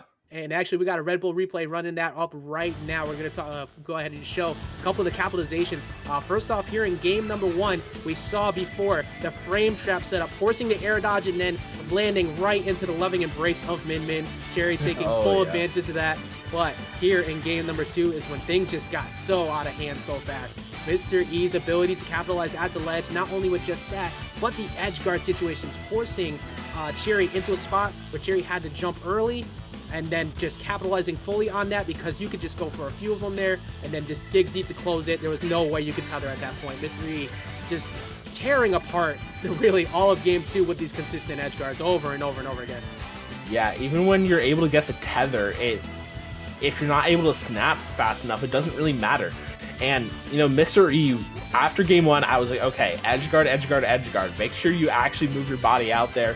Don't just throw out the hitbox. And then Mr. E immediately started to do that, and it just kind of all came true at once. There wasn't much Cherry could do. You know, had a solid start to this game 3 as well. Was playing well in the neutral across the set when they could find an opening, but when they were opened up, it was just, that was the stock. It was, as soon as he got touched once, it was like, well, okay, let's reset. Let's go to the next stock. Both of those characters are really in that category of they just don't really let you play the game. Like, once they get a hold of you once, it's not a super big combo game. It's not a Falco playing alone for 10 minutes as they go put you through multiple up airs. It's quick hits that constantly reset you and just annoy you like crazy, and you just can't find a way to shut it down. And usually Min Min is a big winner in that category on wider stages, but Mr. E's offense playing around that just really capitalized on that. So Cherry definitely a huge threat in losers bracket right now for anybody. As we said before, prior to Mr. E only dropping one game, and even that one bringing it to game 3 against Mr. E. So would not be surprised to see Cherry on the other side in top 32 as well in losers. Yeah. Losing to Mr. E is definitely nothing to be ashamed of. Well, we're going to be seeing Minty back up. He's going to be playing against Conkeydorf, Minty Flesh being that Mega Man player. This will be the last set of our block before we swap over to our other casters. So thank you for joining us today as we keep going. Thank you to our sponsor, Red Bull, and we're going to be hopping into this next set shortly. Yeah, trying to find it. There's so many matches here in these pools to find it and navigating on brackets, but we got Minty coming back up like we saw earlier. Very, very solid Mega Man, able to really shut down the gameplay that you saw Sweet Loot looking for. Really played really, really well against out of shield game. It's going to be on Conkeydorf to adjust around that, and playing against Mega Man with you know, just like a really solid opening game like that, it could just frustrate you to no end. And I'd be very interested to see the stage pick. I wouldn't be surprised if we don't actually see PS2 to start, depending on the character matchup. Well, so we're going to be starting here on Battlefield. Take a quick look at the results here from Conkeydorf. We are going to be seeing Ganon already quite a bit of the match played out here. But yeah, you're already starting to see that Conkeydorf starting kind of getting controlled here in the neutral. Mega Man just has so many tools, whether it be the ass smash, pellets, anything really. It's just so rough for Ganon to get around.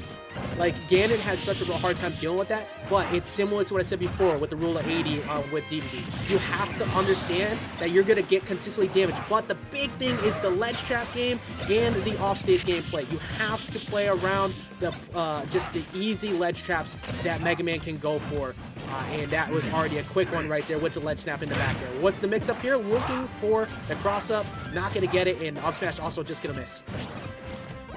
Yeah, and it's gonna be, honestly, Conkeydorf's advantage has to be pretty much perfect if he wants to win this, just because of how oppressive the neutral is here. Gonna find that the wizard's foot in neutral, able to take that stock there, but still, it's not gonna be easy to really exert any type of dominance in the neutral. Forget it in general, but especially against a zoner like Mega Man, where you talk about zoning, but also just their spacing tools. You can kind of just play that mid range so well.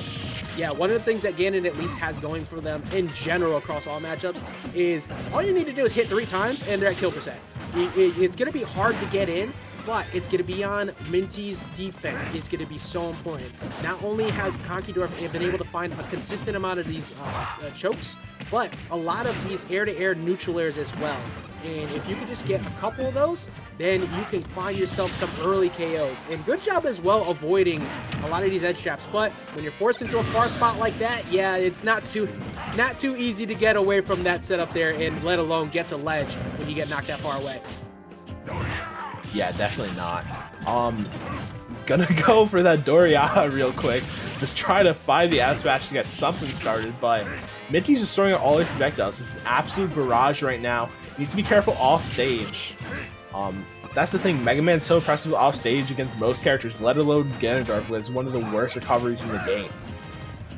Yeah, exactly. You see, but you know, credit too. Conkeydorf has been able to consistently up B around those down airs and reading the tech away too, looking for another, trying to look for the cancel which off of the stage. But good job from Minty not jumping in too early, because that forward air would have gotten rid of that stock. Oh, getting that air dodge out, and you know, even if he's not finding these kills right now, Minty, this data against Ganon's definitely gonna help. We'll see what the not looking for the down air there.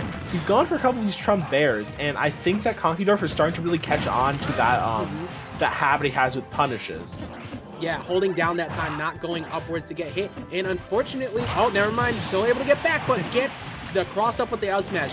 Crazy thing is, this is borderline even though it's a 0% to 114, you get hit a few times or get spiked early by Ganondorf at any point, and you could just die. So Minty's got to play very careful once again, reading, going for the early up B, all of a sudden big damage, looking for the air dodge in to get the forward smash, but Minty air dodges away just far enough, air in just far enough, and avoids that, getting the Shoryuken to close that out. What a ridiculous game number one, and it was a game number one. It was a game number one by all definitions. I think it was pretty much what we expected to see, right? You know, you started to see Ganondorf. Once Conkeydorf started to get those openings, the advantage came out strong, you know, 60-70%. But getting those openings against Mega Man is so difficult. I don't think you can undersell how hard it is to get around Leaf Shield, Pellet. But then you're also starting to mix in a little bit of Saw Blade. We didn't see a lot of the Crash Bomb there, but kind of just those 3 projectiles alone that I was mentioning, trying to get around them was so difficult. And then when he tried to kind of escape off stage for a second, Minty was able to find these Trump bears to be able to either take the stocks or put them in an off position to lose a stock. Yeah, I think we are going to be big reason why. Oh, sorry. Yeah, I think a big reason why we didn't see so much Crash Bomber is because not only were pellets getting punished by it, but Crash Bomber got punished twice by down B. From Conkeydorf. Conkeydorf kind of recognized where those were. So it's like, okay, there's no hitbox here. That's a KO position for me. So Minty kind of backing off on that and using the Saw Blade more because Ganon doesn't have the best out of shield options outside of, like, you know, you go for a short hop nair or you go for a command grab or dash attack. That's pretty much what they're going to go for. But here onto a tri-plat based stage once again with shorter blast zones, definitely can work in the favor of Conkeydorf as long as he's able to avoid some of these ledge trap setups from Mega Man, looking for the early nair. I like the idea of the commitment. Just forcing Minty in a bad spot, already at 63%. What's the ledge trap here? Is he able to close it out? No, the Rising Leaf Shield able to finally get out of that situation. Yeah, that was, honestly, I think that was kind of a dangerous thing for Minty to go for there. A forward tilt or a S-Smash or anything like that would have either killed or put him in an awful position. I do think this is right there too. Yeah, I think this stage is kind of a double-edged sword. You know, Ganon's gonna be able to find these spikes a little bit easier, but we were talking about those Crash Bomber setups you can get with walled stages. So it needs to be careful here. Not gonna punish the recovery there from Ganon. Honestly, I'm a huge fan of Conquidor's ability to avoid these recoveries, that not only holding on to their jump, but recognizing that Minty was going to go off stage, and then the jump off the platform if you hold shield or try to move a little bit too early. Good call from Conquidor. A little bit risky in most situations, but that up smash good to get Conquy the first lead. Yeah, up smash is so good at controlling platforms in general. Just getting hit by a lot of these saw blades right now. We'll see if Minty Fletcher is able to find a real opening. Gets the back air. What's the edge guard attempt here? Oh, Conquidor actually goes high and tries to fade back with a down air. Not going to find anything, but still not losing his stock quite yet. Yeah, I like the stall down air before too. Capitalizing into dash attack. What's the option here? We saw before Conquidor backing off, not trying to get hit by possibly a rising leaf shield again. And 171 still staying alive. Gotta be careful with that command grab, but once again, that the ledge trump we saw earlier, like in the first game, gonna close it out that back air. Yeah, Minty really likes that Trump Bear setup. I don't know if it's a Ganon specific thing or that's just something they like to go for in general, but threading the needle on that one right there. Nearly lost their life, but gonna be able to try to extend this edge guard scenario. Going for so many edge guards, and the only ones that are really successful is when you get a ledge trump, so not even really an edge guard. But oh, there we go. The forward air though, not only going straight to the left, trying to fade back with a little bit of miscued DI, but even so, that possibly might have killed. So once again, Conquidor 52% up on full stock. It forces Minty to have to go in. That's where Mega Man doesn't want to be in this matchup. You don't want to have to approach. You want to be able to play from range and annoy the Ganondorf versus going in and possibly taking huge damage. Yeah, just really needs to try to control this. You know, the way Yoshi's works is, in Triforce in general, you're looking at 3 kind of zones of the stage, but Conquidor does not care about your zones. Just trying to break it at any point. Has so much momentum here. It's gonna need something really big from Minty. It's gonna be difficult against a character like Ganondorf. We'll see what they can find. I like the mix-up attempt there. I also like the idea of going off stage really quick just with leaf shields, because if they jump early, Conquidor just falls to the bottom. And the weirdest hitbox in the world, catching the forward air on the other side when Minty was behind, but putting the shot in the way, or excuse me, the grab attempt in the way. And that's going to be game 2. Not too often where you see Ganondorf taking a game off of Mega Man, so that's just a testament in itself to the skill from Conquidor. Yeah, we're going to be going to a game 3 in our last set of the block, so definitely, this is going to be an interesting one. We see those 2 quick bans, Kalos, FD, no surprises there. Oh yeah, no, 100%. You do not go anywhere near there. Oh, all right, we're going to be seeing Town. So this is kind of, obviously you have so much extra room to work with if you're Mega Man, but also if you're Conquidor, you're just going to kill you. If you get an F smash at 50, Mega Man is just dead. Like maybe 40, Mega Man is just dead. Yeah, so, I mean, even before that air dodge that we saw, that air dodge trap setup, that would have KO'd with that forward smash. And I like the switch to Town and City because you got the 2 flat stages removed. You don't go to PS2 because Ganondorf does half decent on PS2. He has plenty of room to reset when he's getting pressured. So you have a potential FD layout midway through the game. And you also have an ability to get some jab lock setups on that center platform. So I think this is a good pick for Minty. But this is quite the game to close out our block for tonight. We have a game 3 set of a Mega Man versus Ganondorf. We have Minty versus Conquidor. It really kind of just livening things up. I am enjoying this set so far. Oh, yeah. Definitely. I'm really interested to see how Minty's able to control the platform layouts, because part of Town and City is obviously the platform layouts ever changing. I think it's going to be really crucial to see how they're able to utilize that center platform when it's there. Just trying to control the area is going to be so crucial. And I think they need to play. I think they're playing a little bit reactive right now, which sometimes is good against Ganondorf. But I think it's been proven that Conquidor has what it takes in neutral. So I'd like to see a little bit more deliberate decisions coming out from Minty, rather than playing this kind of reactive game, hoping that you can just, play patient against Ganon. Yeah, it's tough because like you're pretty much playing to never let Ganon win an interaction, because we've seen every time that Minty's gone to kill percent, it's been pretty much off of one down throw dash attack or a down throw setup that has just led to a near 50, 60, or 70%. And that makes you have to play scared. So you see a much more defensive play style here out of Minty, but the commitment to the second jump, forcing a ledge trap and just avoiding that forward air that time. Not going to hit when it was actually in position compared to in the last game. Oh yeah. A forward air doesn't feel like hitting when it's supposed to, but when it's not supposed to, that's the time for the hit. Gotta get the up smash. Yeah, just not enough, but another one of those anti-air up smashes will take the stock out, and you see Conky not trying to move in too early, because if you get caught at the ledge like that, it's just going to be a potential free KO for Minty. Minty doing a half-decent job at the ledge, trying to avoid these setups, but the forward air trade, you're in center stage, that works for you every time, and now you're in a scary spot. When Conky Dorf is able to go for trades, by comparison to having to play, well, there is the consistent KO, that ledge trap to back air once again.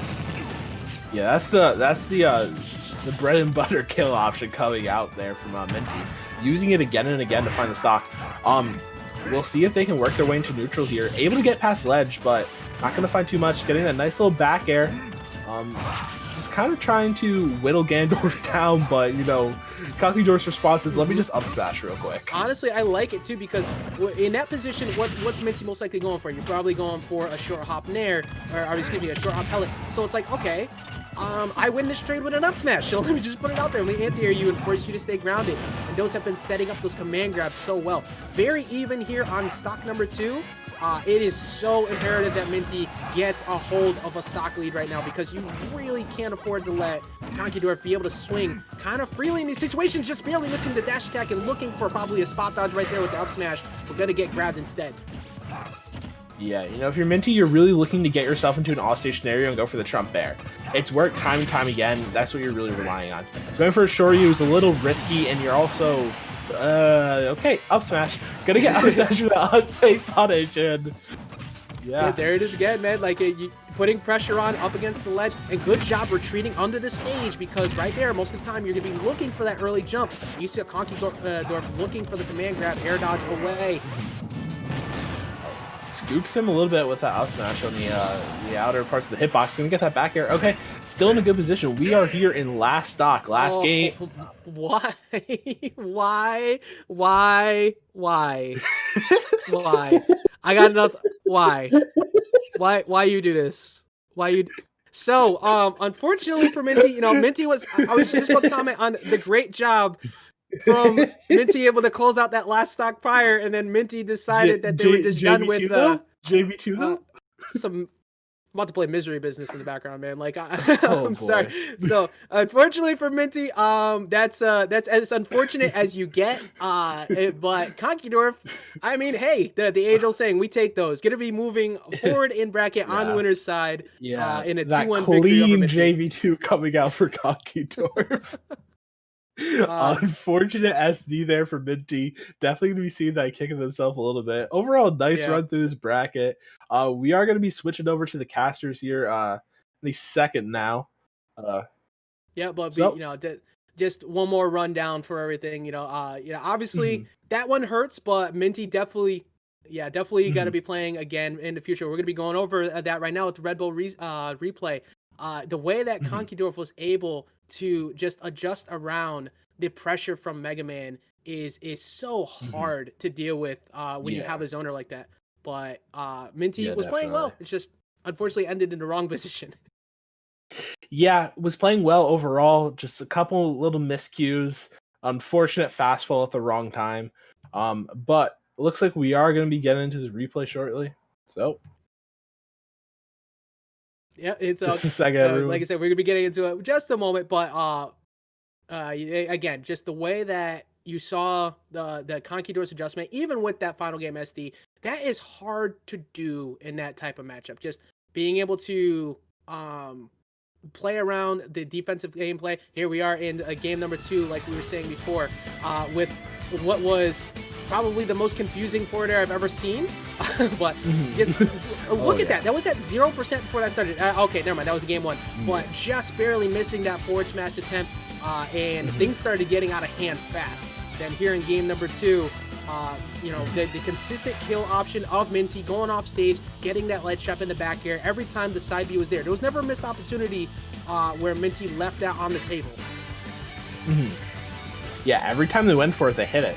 It was just that was their only edge guard attempt. And when you're playing against a character like Get It, you have to focus on getting it. And then the forward air that was I want to say heard around the world. You didn't definitely the one that hurt the most, because you're in a position where it looks like a grab could possibly happen. You get a back throw, look for that drop down back air, probably close the game out, and then you get hit from behind. So good job by Conquidorf, able to take it over to the 1. Yep, but right now we're going to be getting ready to close it out. Like you said, that was the last match that we had of our block. Do not go anywhere. We will be getting into this next match. Of course, if you enjoyed our commentary, our Twitters are down below. I'm Ajax. I had a great time.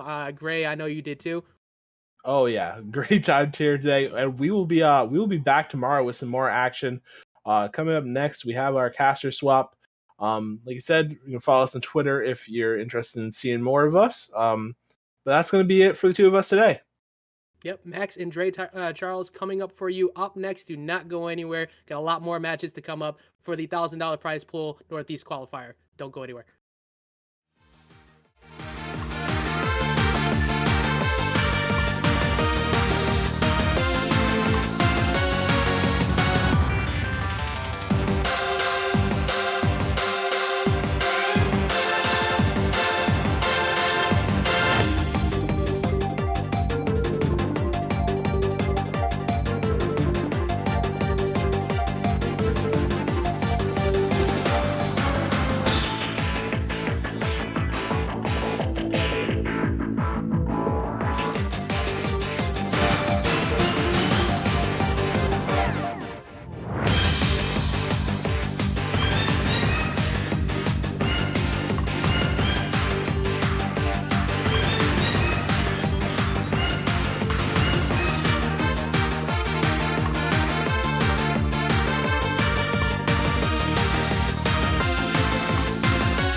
Welcome back, gamers, to the GOML Northeast Qualifier.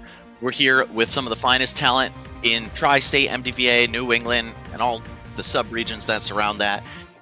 And we've got 8 people who are going to qualify from today's bracket to fight against the regional bosses tomorrow on Sunday. Top 1 of that goes on to the circuit finale. Here to bring you through it, my name is Max Ketchum. I'm Jerry Charles, and what's good, guys? How are you guys doing? Hope you're having a great evening. Hope you've been enjoying the show thus far. Ajax and Grayola killing it earlier on. This tournament's looking to be some really good stuff. We've got a lot of really nice talent out here today. Yes, sir. We've got Mr. E is in the bracket. I saw a lot of other just really skilled players in the Northeast who couldn't quite make that 8 invitee cut. But that, of course, doesn't diminish their talent whatsoever. A lot of people who might qualify today could pull some serious upsets tomorrow. If you're unfamiliar, by the way, guys, tomorrow's invitees are Tweak, DeBuzz, Leon, Waddy, Puppe, Rafi, and Mars and Jen. So really stacked bracket. Only one of them can advance to the circuit finale, which is in 2 weeks from now. So best of luck to everybody who's competing, and we'll see who makes it through. Yeah, and we have a lot of really good local talent out here. Tri-State, a lot of people have been coming out of the woodworks for these Wi-Fi events. We see people like Mouse Rat, Stretch performing on a relatively consistent level, placing in those top cuts, beating really, really good players. So I think the push here to make it into the final day is actually going to be really scary, especially when we get to those last matches. Yeah, people are definitely fiending to earn their spots. We've got, right now, just looking at the bracket, I see Sharp, I see Conkydorf, Enhanced PV, Mr. E, Zomba, Atomisk, aka Mr. Brodie Lee, Icy Mist. Wow, it's been a minute since I've seen Icy Mist. Pokelam, Miles, and WebJP. Damn, this is a stacked-ass bracket. Yeah, this is sounding to be pretty good. We have a lot of very scary Wi-Fi characters in there too. Hearing some Donkey Kong, some Cloud. Very, very threatening stuff out there. Yeah, I'm really looking forward to seeing who ends up making it through. I think our first match is actually going to be Zomba and Atomisk, just gauging by the one that's marked as in progress here. But hold on. Let's see. Oh, it's Icy Mist versus BMM 40-40-40. So I'm not familiar with BMM. Bet, make moves, I guess. That's the only thing that could stand for. And Icy Mist, of course, one of the strongest Samus players from Smash 4. Not sure how she's faring in Ultimate. I don't know if she's even competed too much in person due to some health issues toward the tail end of the last game, but very strong player. Really looking forward to what she can bring to the table here. Yeah, known for really putting them on the map towards the end of the game with people like Kyrie really putting a lot of that rage stuff on the board. But Samus, a much more concrete character in general in this game. She has a much more fluid neutral, being able to now actually put herself in the air with charge shot more than just a turnaround. She can wave bounce, do the B reverse, and more fall bomb is much better in this game. So she's overall just a much more concrete character, and I feel someone like Icy Mist, who is already playing a pretty tight neutral, when her game plan was really just hitting dash attack and then finding her routes off of it. Things are going to get pretty scary fighting Icy Mist. Okay, it looks like BMM is a Pichu player, and we've got our first match kicking off. Pokemon Stadium 2, no surprises there. Many a set has started here, and quite a few have even finished here. A lot of players just very comfortable on this stage. Pichu, off to a very strong start, one of the characters with the strongest low percent confirms in the game. And also just a nuisance for characters like Samus to fight because of his short frame.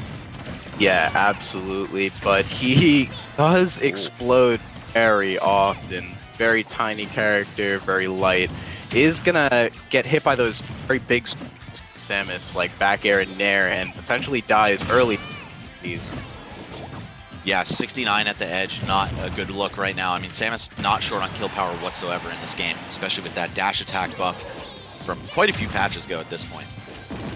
Yeah, as long as it's fresh. I mean, that looks pretty threatening, even hitting around 80%. But Pichu finding that back air, very good stuff. Very hard for Samus to make it back to the map versus this character.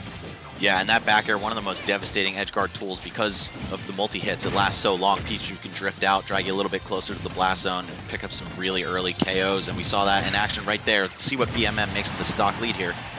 Yeah, finding a bit of extra credit so far, not losing the stock, but the up tilt is actually going to do it. Very powerful move there. If you get anti-aired by it, you got to be careful. That's that comms curse, baby. Yeah. And getting that damage right back. Icy now, no resources on the end. The Pichu unfortunately makes it through with that up B and finds the route. Icy Mist in a scary position. A slugfest from these two. Yeah, so much damage tacked on in just the first few seconds of these second stocks. And Samus not short on low percent kill confirm, or sorry, combos either.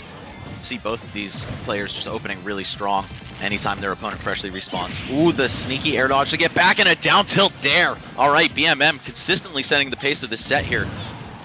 Yeah, very good stuff. Doesn't really need to approach as hard, but pushing, trying to find this percent and push the advantage. Icy Mist gonna take advantage of that, now holding BMM at the ledge. Both players really seeming to favor roll off the edge, but it makes sense. The stuff that you can get hit by from a hard read in that neutral get up / jump position. You don't want to be taking those hits, even at 0% for Icy Mist. But yeah, we see another roll just to get away from Pichu. Okay, BMM playing this nice and passively. Gonna throw some jolts, not rush in. Oh, as I say that though, runs into the shield. That's always gonna be an up B from Samus. Doesn't manage to DI out of it, but right off the platform finds a pretty quick extension with that Nair dash attack. Really putting things Icy Mist in a relatively scary position. Yeah, that whiff grab, fortunately, just a little bit too far forward for the Thunder Jolt to connect. And we're seeing BMM still roll with some momentum here, but fighting off the edge with get up attack. Icy Mist still in this, despite what the percents say. Yeah, BMM taking great advantage of Pichu's small frame and jumping a bunch so as to not get hit by these combo starters from Samus. Soon enough, though, the raw kill power is going to come into play. Dash attack, up throw, nair, bear. A lot of ways for Samus to peel one back on you, but... Oh, and that's certainly one of them. The poor DI on that up B.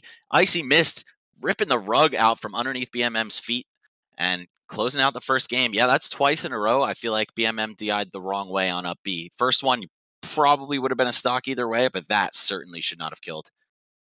Yeah, very, very scary stuff there. Small character and committing to those jumps a little bit too much. Icy Mist just kind of threw in 2 quick jump reads and sealed up that game. 2 quick ones. Yep. Already know they're getting there on the perfect line. All right, so Icy Mist up 1 game, but I mean, that was super competitive the whole way through, and BMM actually taking both of the first 2 stocks ahead of time. Didn't build too much extra credit, but still, we could see, you know, maybe just a slight adjustment on the DI cross up from the up B, or really the lack of the DI cross up, crossing yourself up. But yeah, that was certainly the indicator of a good set to come. I believe we're only in best of 3 territory until tomorrow, so somebody's got to take this one real quick.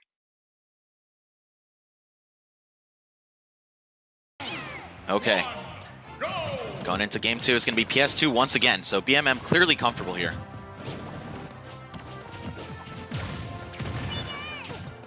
All right, just solid movement so far.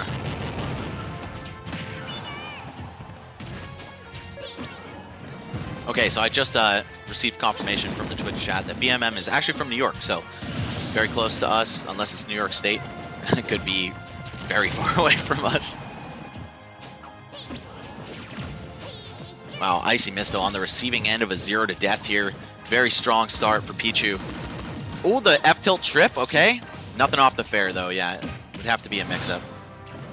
Very unfortunate. Tried to read the roll from the ledge there. Doesn't get the grab and finds himself getting tagged by that charge shot.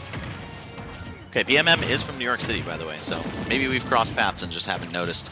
But yeah, very strong Pichu so far. And you saw all the fear that Icy Mist was able to set in his heart right there when he was on the edge. Icy Mist just walking back, putting the bomb, knew that BMM wanted to wait it out, and then she just let the charge shot rip. Down throw tech chase in there. Wow. surprised it was the back hit that connected. Looked like the front was perfectly in place. Yeah, had that been reverse back hit, things could have gotten really scary for BMM there.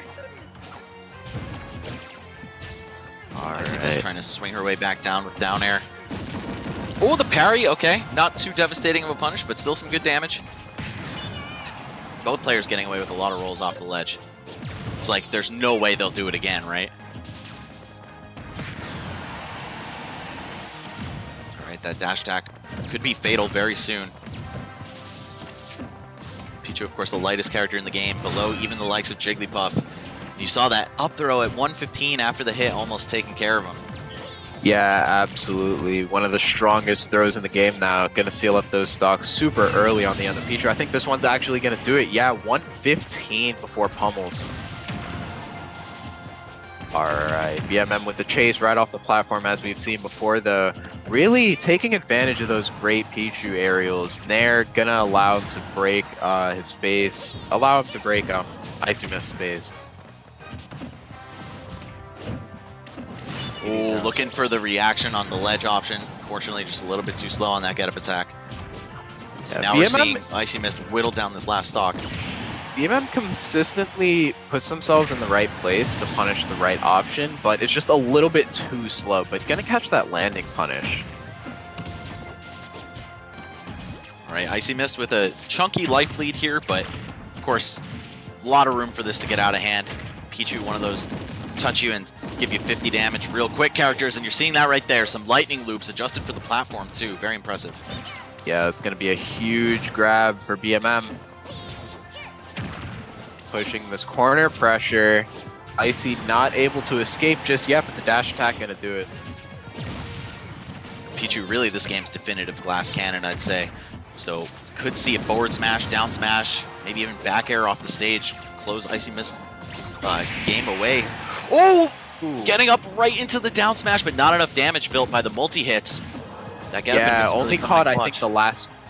Yeah. One or two, yeah.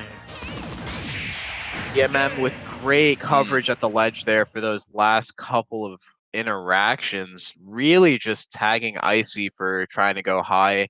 Caught the Nair, caught that T-Jolt to cut off the Zair. Very, very good stuff. All right, game 3 situation. Always love to see it. Starting off with some nice close matches, and that's all you're going to get here in this top 32. I mean, the Northeast, particularly Tri-State, has been known to be a massive threat in Ultimate since it came out. I mean, we started off right, having one of the first majors and getting our players on the map, and they have certainly ridden that momentum. So we'll see who's able to walk away with this one. The winner is going to go on to fight against Pokelam, who is a very strong villager from Westchester County. Yep. Westchester been on the come up. Another player from that region that's doing very well right now. Miles actually waiting to play Brian Ding, a fantastic Terry player from the Northeast region. Miles, a Yoshi originally from Westchester that moved up to Mass and got some fantastic wins on their PR. All right, looks like we're having a little bit of decision for the stage choice. Maybe also a breather from Icy Mist. She was pretty close to just finishing the set right there, right? You saw Pichu with, I think, 62 or 67% when she got to her last stock. And that, you know, it's very scary and very daunting to have a comeback of that nature made on you by a glass cannon who you really only need to hit 1 or 2 more times. But I think it's going to be FD for the final match here. Very strong stage for Samus and all zoning-based characters. Have to appreciate that. But Pichu's got a good projectile of his own, so it's not like it's totally free. Yeah, on top of that, the landing traps are just going to be really, really scary for a character as floaty as Samus. If BMM is able to put himself in the right place, it's going to be easy to catch Samus on these landings, but Icy proving the opposite point as well, using that charge shot to find the landings, catching a quick 68% to start this off. Oh, and the ambiguous cross-up with dash attack there. You saw BMM wasn't sure which side to go for the punish on, and just barely didn't work out for him. Oh yeah, just like that, man. Pichu's hammering him. Yeah, exactly. The ultimate classic. Alright, we've got good zoning coming out here from BMM, but Pichu does hurt himself with that move, so is eventually actually going to put Icy Mist ahead, and that charge shot dash attack going to seal things up. Yeah, very, very scary situation to be in for BMM here. Yeah, that was such a good bait on the grab when he saw Icy charging the neutral B. But like, even though it looked like he definitely knew the grab was coming, he was a little slow to get there. Of course, online play makes it a little harder to punish some of these things. And all of a sudden, Icy ends up taking the first stock off of that. The placement of these traps has been absolutely fantastic. What BMM managed to pull off at the ledge last game, Icy is now pulling off, really just tagging every single option, one after the other, sealing 2 stocks in a row here. Yeah, BMM definitely shook when it comes to the bomb at the ledge. He's just respecting it a little bit too much, waiting for it to time out, and then going for neutral getup. And Icy has been thriving off of that, not just in this game, but in the previous one as well. Yeah, the thing is, even though the contact of that move is very scary, the explosion itself is meaty, so if you wait too long, you're gonna get caught anyways. Yeah, and then even a not fully charged shot is certainly capable of taking out Pichu. Oh yeah. Past 100, Pichu's gonna die to anything past half charge. He's getting these grab baits, but not big punishes off of it. Icy, though, unable to tether the ledge. Not sure what happened there. Maybe just slightly out of range, but looks very grabbable. Just a little unfortunate for her there, but immediately making up for it, putting BMM back on the ledge. Very brave roll forward. Surprised Icy didn't just let it rip, but still in full control of this situation. There it Another goes. grab, just gonna seal things up very quickly. BMM overcommitting to landing aerials a little bit there and getting called out every turn by Icy. And the ledge just became really scary that game. I mean, 2 stocks in a row were completely decided by ledge interactions or catching landings from Icy. Yeah, I think the ledge was definitely the weakest point for BMM throughout the set, and Samus is just very strong there in general, so it's not like it was a total failing in terms of his playstyle or skill or whatever. It's just what the opponent's character is meant to do. So we're going to see Icy Mist advance to fight against Pokelam next round in winners quarterfinals, and the winner of that set goes on to play on Sunday. So the stakes are really high now, and it's going to be nothing but fire matches from this point forward. Not that that wasn't a fire match, but everyone left is strong. Things are looking absolutely incredible, and we're going to cut into a quick Red Bull replay for that set. Give us some wings. All right. Yeah, definitely. Back. Yeah, second stock of the set, very clean. The down tilt into Dare, one of Pichu's scariest kill confirms. Of course, only works if you're right over the ledge, though. That DI was grimy. Yeah, a little unfortunate. I think BMM was actually trying to SDI some of those up Bs because he made it out of one at early percent that looked like perfect SDI according to where Samus was drifting. But unfortunately, ends up mixing himself up at a couple of points there. Yeah, I'd say the SDI is probably only worth it when you're at a very low percent and won't accidentally get yourself killed before your time. We saw, I think, the first up B out of the set, BMM flew out of it, and then also right in the beginning of Game 3. And it was very impressive, but of course, if it comes at the cost of dying at 90 to Samus's up B, which even as Pichu, you should be living for another 20-30% off that, then it's just not worth it. You got to weigh your risk reward on that. Regardless of your SDI, you always just want to make sure you're 100% aware of which side of Samus you're on before you cross your own DI up. Yes, exactly. It's kind of tricky, the way that the move will send you. It's hard to gauge, especially because Samus can control the drift. Oh yeah, and the initial hit pulls you inwards as well. So if you SDI too far in and you get caught by the second hits, you'll be on one side of her to start, then another side of her going forward. Very scary stuff. But looking forward into the tournament, we are actually going to be seeing Zomba versus Atomisk here. Brodie Lee versus Zomba. I believe it's probably going to end up being Rob versus King DDD. Send your Brodie Lee to you. But yeah, this is actually a pretty cool matchup. This is really the old school versus the new. Atomisk, or Brodie Lee rather, a longtime veteran of the scene. Of course he's using Rap. Oh, it's Zomba using Raffy's profile picture. What you guys don't know or might not know is that Atomisk was the first dude to meme on Raffy X, and now I guess Zomba following in his footsteps. This is like a father versus son match here when it comes to the memeing on Raffy X game. Oh yeah, the memes transcend generations. But Mr. Brodie Lee we see here gonna come in with Diddy Kong? Might just be because they're right next to each other in the alphabet, but I would not be shocked to see Adamus pick someone that's not DDD for this set, just because he gets tossed by zoners, and Rob, I'd say, one of the strongest in the whole game in that category. So if I were Adamus, if I were Mr. Brodie Lee, I would not want to touch that matchup with a 10-foot pole. Yeah, I know that Rob's forward air and neutral air both proved to be really, really huge problems for King DDD's wall with Gordo, because both moves really just cleave through it, and they'll end up hitting him and Gordo at the same time, doing fat damage, and Rob can still follow up because those are such fast moves. Yeah, very, absolutely. very scary stuff. All right, and it is going to be DDD. So Adamus never one to really fear bad matchups. He's run with DDD all the way throughout this game's lifespan, despite him never really being considered a strong character. And of course, he was pretty much the whole game the best DDD in Brawl. Yeah, achieving GOAT status in one game on the character, absolutely gonna hold up there. But Zomba really applying this corner pressure, showing why this matchup is so scary. Overcommitting to that side B though.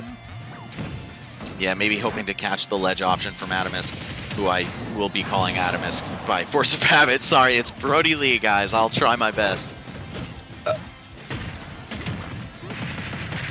Zomba, though, off to an incredibly strong start here. Not just on the first stock, but continuing into the second. Ooh, excellent evasion, too. Yeah, very persistent here with the routes, just tagging on this damage very quickly.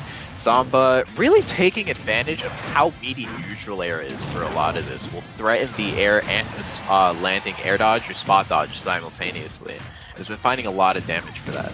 But Brodie Lee taking the corner here. Yeah, Brodie on the hunt for this stock, and it's not too easy for a character like DDD to force it. Even though you've got all the kill power in the world, you just have to close the gap between you and Rob, and that's the hardest thing to do. Oh, up tilt, all right. Very nice. Yep, the spot dodge cancel to punish the roll in. Very good stuff. A nice and strong move. Lot of damage, 29 right off the bat, and basically cutting the lead in half, even less now, 71 in 4 hits? Oh yeah, 81 now. Things are getting really, really scary for Zomba. That lead that came so easily at the beginning of the match now slipping away. Oh. But the down throw up smash gonna keep things a little bit frisky for Brodie Lee here. All right, 95 though, certainly not too far from getting the stock here, even though Rob's heavy. DDD, again, just really slam you if he manages to get his hands on you. Absolutely. Rob Snare proving to potentially be a better character than King DDD though. Yeah, one of the hardest moves to deal with on online play as well, just because you pretty much have to parry it in order to get a punish, and that's much more difficult with a little bit of delay. Yeah, absolutely. And with a character with such slow normals as well. The spot dodge getting eaten by the late bear, but Zomba holding forward, actually crossed his DI up. I believe he could have survived that Gordo under different circumstances, but doesn't matter. Whoa, Brodie with a huge start. Very nice trap. Things are getting scary here. Oh, unfortunate missed tech there from Brodie. Gonna find his way off the ledge though. One of the few things that Gordo is able to go through is the rotating gyro on the stage though, so we saw Brodie use that to get off the stage, or off the ledge rather. Oh, and so close to getting another landing trap. Oh, wanted to inhale that. Wanted to inhale the gyro, and kind of everything got thrown off by that missed interaction. Ends up dashing into the Rob back air. Very unfortunate stuff there, but Zomba gonna seal up that game 1 after a very dominating start and a very shaky mid game. Yeah, that match just had so many momentum swings back and forth. You notice that every time Brodie got his hands on Zomba, it became like 60, 70 plus damage, but getting that initial hit is the challenge, and I don't know if Zomba's going to make it so easy in this next game.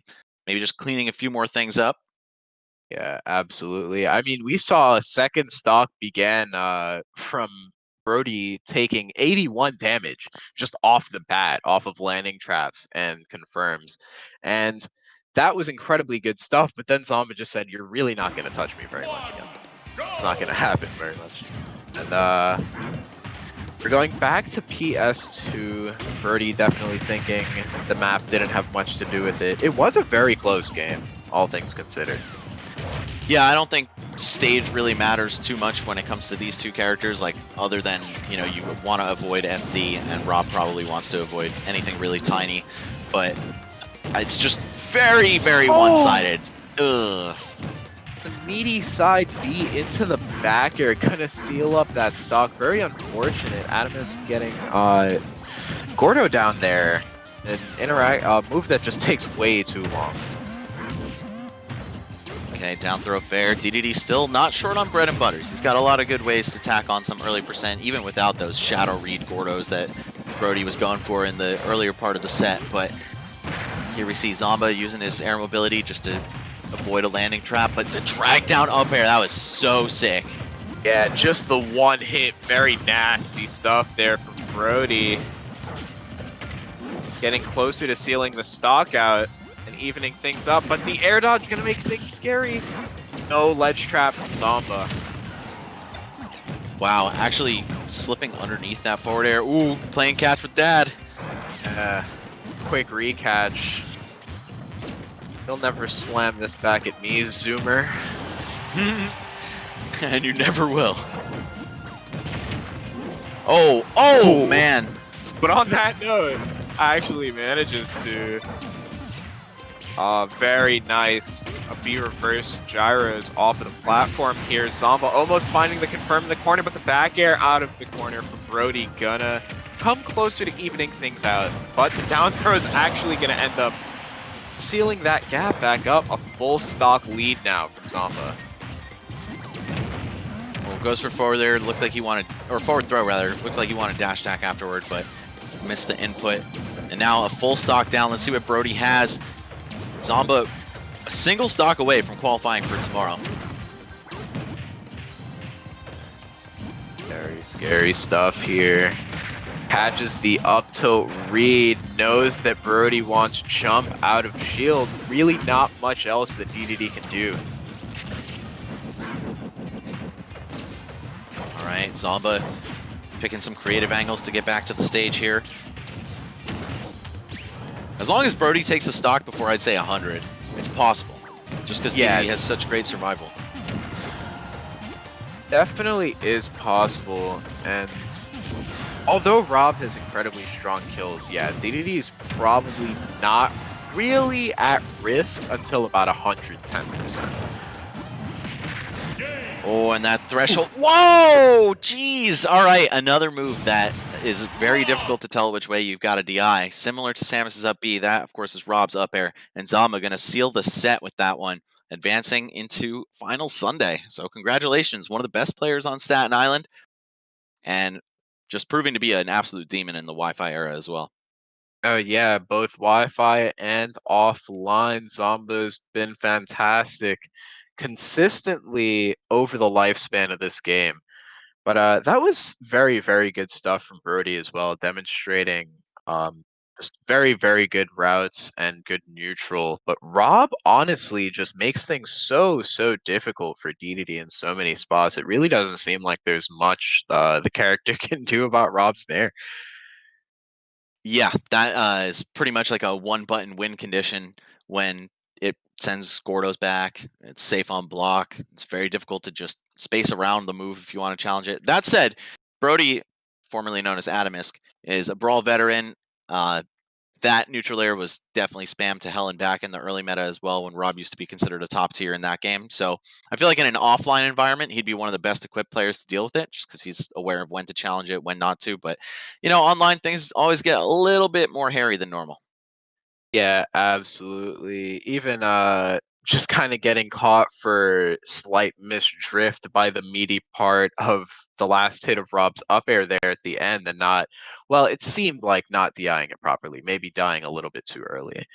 And just a lot of kind of unfortunate Wi-Fi stuff there.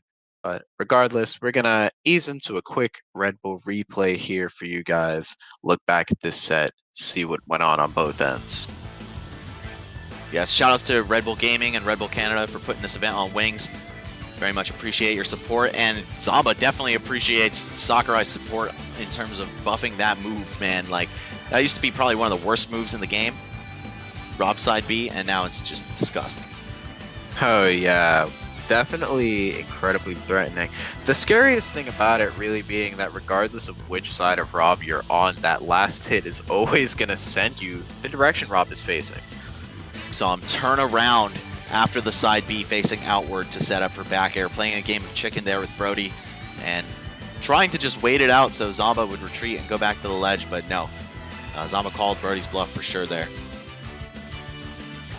Yeah, fighting out of the corner, something that DDD really has to do to find so much damage because the character really suffers in the corner. Yeah, missed DI for sure on the last of that up air. Very unfortunate stuff. No sparks, no kill screen, but even DDD, who has fantastic vertical survivability due to his weight and fall speed, is going to fall to that move. Like the slightest missed angle on your stick and you're just out of there. Yeah, absolutely. It's just got a pretty big range that you can be hidden. I don't really know how to describe that, but if you DI it wrong, you pretty much go straight up, and if you DI it properly, you can live for so long. You can live that move until like 125, 130 sometimes, pretty high up if you manage to DI it properly. It's just so hard to tell which side of Rob you're actually going to be on at the end of it. Yep, same exact thing as Samus up B pretty much. So we're going to move into our next set. We've got Westchester legend Miles, who I believe, I'm not sure if he went back to Boston for the semester, but either way, you know, Westchester / New England legend, one of the best Yoshis in the business, and he's going to be taking on Brian Ding, who I think I've seen his name on Twitter a couple times, but you seem to recognize him, and of course, you being a Terry player would know. Yeah, absolutely. A very, very good Terry from up in New England has done some fantastic stuff on a local level. I don't know if he's been playing Wi-Fi as much, but I know offline his results were pretty fantastic. So things are going to be pretty scary. Terry Yoshi, a pretty scary matchup because Yoshi can press off map very, very hard. And Terry has a relatively predictable recovery at certain points without all the tools. If you don't have every single thing with Burn Knuckle as well as Power Dunk and up B still, it can be pretty easy for Yoshi to just tag you here and there with forward airs, nairs, and back airs.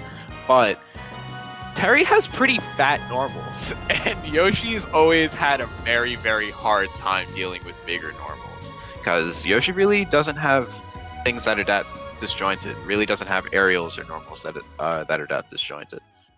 Yeah, fights only with his body, just like Terry, but of course, harkening back to his roots as a traditional fighting game character, a lot of those limbs are disjointed just to make it more intuitive to play those games, you know what I'm saying? So, Yoshi not afforded the same privilege too much. Alright, Miles committing to staying in the air, but gets caught by an F tilt to start things off. Alright, both players trying to get into each other's space, but it actually looks like Brian's the one who wants to disengage here. Wouldn't exactly expect that from, I'd say the character with the weaker projectile. Power Wave, definitely not a bad projectile, but eggs have so much variance, and I feel like Miles would be the one who's looking to control the match from far away, but he's going for this rush down, man. That's why his Twitter is Miles Moves. Oh yeah, absolutely. Terry gets so much reward from staying right outside of Yoshi's bubble, though. Can quickly punish things with jab because it's a pretty fat move. F-tilt being disjointed as well, and Nair being relatively disjointed, allows you to get a lot standing right outside of Yoshi's bubble. Yeah, definitely taking the footsies-esque approach here. And, you know, you mentioned that Brian Ding is also from New England, so I wonder if these guys have met in bracket offline. Alright, very nice stuff. Committing to the rising tackle off of the jab. A much more consistent confirm than Power Dunk. Nice early damage there. Oh my god, 56 starting from a spot dodge cancel. Now 65 and even more pressure. Brian is in there right now. Also, I gotta say, using the government name, very FGC-esque touch, so I like that he plays Terry. Whew. Pressure that stock was so crazy. Ding playing so fast and almost starting things off with another spot dodge cancel. Okay, egg roll. Whoa, first time I've seen egg roll not work the first time it's used in a set. You always get one with them. Yeah, I think maybe these two have played before. Oh, that pressure on the block. Absolutely fantastic stuff. But Miles gonna push back. Ooh, that was nasty. Yeah, both of these guys are on fire right now, but I mean, the real success story here is Brian, who is just killing it. I mean, a stock and a half up, on the verge of bringing this to game 2 already. Ooh, just to get that corner pressure again with the burn knuckle, but Miles smelling it in the air, goes for that pressure, now 81 on the board. Yeah, one of Terry's biggest flaws is that he's combo food. He doesn't have a very fast move to mash out of disadvantage or those tight almost combos that Yoshi can bring to the table. So saw a lot of up airs, and now it's just been Miles in advantage for a hot minute, bringing this one close to even stocks, but of course the go meter is ready. Yeah, and the advantage from Miles has just been so cognizant here, but eventually ends up getting caught because Ding touches the ground in time. After playing an incredibly smart advantage state, playing to avoid burn knuckle from across the map while still hounding, ends up getting caught for a high full hop. Just very unfortunate stuff. Ding really making use of that early lead, though. I mean, 2 stocks back to back. Yeah, I think that Power Geyser is actually one of the biggest thorns in the side of Yoshi in this matchup, being that he's such an aerial mobility-based character, really looking for jump-ins to get a lot of his stuff started. Not that he has bad ground moves whatsoever, but he just frequently needs to jump to move. So we saw Brian taking full advantage of that. Yeah, exactly. And Power Geyser is a pretty large move. I mean, it's going to be hard for No. Yoshi to cross it up. I mean, it could be Nah. a little bit bigger, maybe, you know, could maybe use a buff, you know? Oh, yeah. I'm Send that thinking- into Mr. S. I'll let him know. I'll make sure I pay someone off to throw at the lunch breaks, you know what I'm saying? Yeah. And I mean, you've probably made a game before with design decisions like that in your head, so I trust you. All right, we're going to get right into game 2, though. Going back to town. Yeah, map not too much of a problem there. Yoshi is going to be able to make use of the platform formation if Miles is able to take the lead. But Ding proving to make that incredibly hard every step of the way here. This guy's nooch is very clean. And he certainly knows what to do once he gets the touch. So, all right, just going to go for jab. Maybe looking for charge rising tackle, but didn't charge for long enough. Not 100% sure. I rarely see Terry's complete the jab combo, but it was also like, I think the first hit got blocked, so he might have just wanted to mix him up with the Rekka. Good stuff there, catching the landing with burn knuckle. Very consistent on how he catches those options, and Ding finding that first stock. Miles missing a couple of pretty key F smashes to punish landings there. 2 of them could have sealed out the stock. Oh, didn't charge his up B there for sure, though, and that could have gotten him back even after the power dunk put him below the edge. But either way, even game after a little bit of spaghetti from both of them. And now the first big lead that Miles has had this whole time, sitting 87% ahead of Brian Ding. Yeah, it's that combo food, man. Terry kind of gets tossed if you open him up, especially with characters like Yoshi who just link their moves very easily, very fluidly into each other. Yeah, and while Terry does have pretty strong anti-airs, they require a little bit of precision. So if Miles is able to make these cross-ups ambiguous, it's going to be very easy for him to find early damage and get Brian to swing first. And we see he seals out that second stock. Yeah, not sure if I could even call that a panic up B, because, I mean, it was charged. Like, that seemed calculated, maybe expecting Miles to chase him. But either way, this time it's Miles' turn to play from the life lead, and we'll see what he's able to make of it. Yoshi, one of those characters who is good when he's on offense and good when he's on defense, so I could foresee him juicing this lead pretty hard. Oh yeah, finding those down airs, down air, up air, just gonna do so much damage. Now a complete lapping coming from Miles. And super unfortunate to see that missed rising tackle end in Brian Ding's death there, because he had go. So he could have tacked on a lot of damage, kind of shrunk the gap between them, even though he was down by like 115%. Oh, okay. Thing It's making not over great yet. use of these auto-cancel power dunks, actually full hopping right before doing the short power dunk so that it auto-cancels, but is not going to be able to do much more with it after Miles finds that jab lock. Great stuff. Yeah, you miss one tech against this character, you could die at 90%. And he wasn't even by the edge. I mean, it was Town, so the side boundaries are short, but still, Terry, one of the heaviest characters in the game, weighing it at 108 units. That is certainly the sign of a strong move. Oh yeah, some of the strongest. Okay. All right. Another game 3 situation here. So I guess we're 2 for 3 on final games here in our section of the bracket, Dre. Who do you have taking this one? This match is a very hard call for me. I think going back to Town, if Ding is able to secure one of those early leads and just kind of play a little bit more outside of Miles's bubble, he'll be able to take this pretty handily. But he's been having a hard time dealing with some of these eggs. Less because they're hitting him and more because they're just taking away stage. And Miles is really able to just kind of dance around him the whole time and keep him guessing on where he's going to be landing. Yeah, it's a hard call, man. I don't know who I would say is the favorite here, just based on the events of this set. But upon asking the chat, Brian Zing is not power ranked in Massachusetts, which is crazy. Apparently, was just outside of it last season. But also, I'm assuming he's kind of a fresher face to the community, and maybe just has started to come into his own throughout the course of the quarantine Wi-Fi era. So I'm expecting great things from this dude as soon as regular tournaments resume. Oh yeah, playing a very fantastic neutral. Ooh, Miles making great use of these down airs, though, finding so many more of them. Games 2 and now Game 3 than Game 1. All right, great start for Miles this time. Ooh, both barely off the mark, swinging at each other, but it looks like even with the percent deficit, Brian is pretty content to just sit back, throw some power waves, make Miles come to him. Yeah, oh, and another Miles missed tech. Oh, God! That move's so strong! runs him to the corner. That was some very good stuff. Unfortunate missed text from Brian Ding, but a great response from Miles, recognizing that he'll be able to seal the stock very quickly off that situation. The second egg roll working, Max.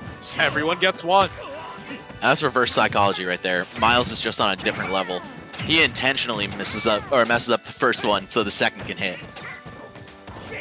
Either way, this is looking to get a little bit out of hand for Brian Ding so far.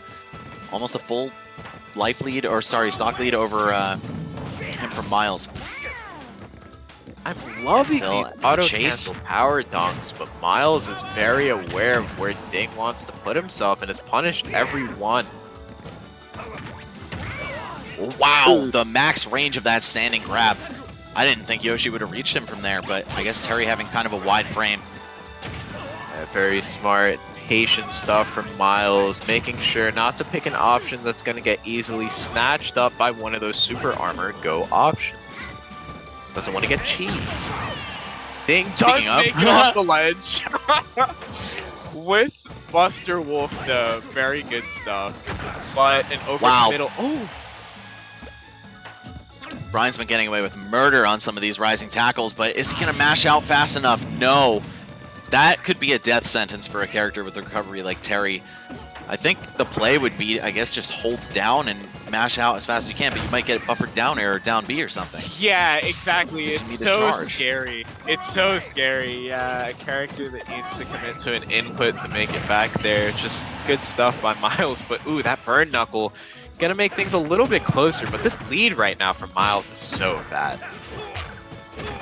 Yeah, Terry's somewhat of a comeback character, but the unfortunate thing is that it requires him to be at 100% to gain access to that. So we clearly don't want to see Brian be at 100 while a stock down, because that just means Miles could respawn and cook him. Just needs to set the pace, take an honest stock, and then play with go afterward.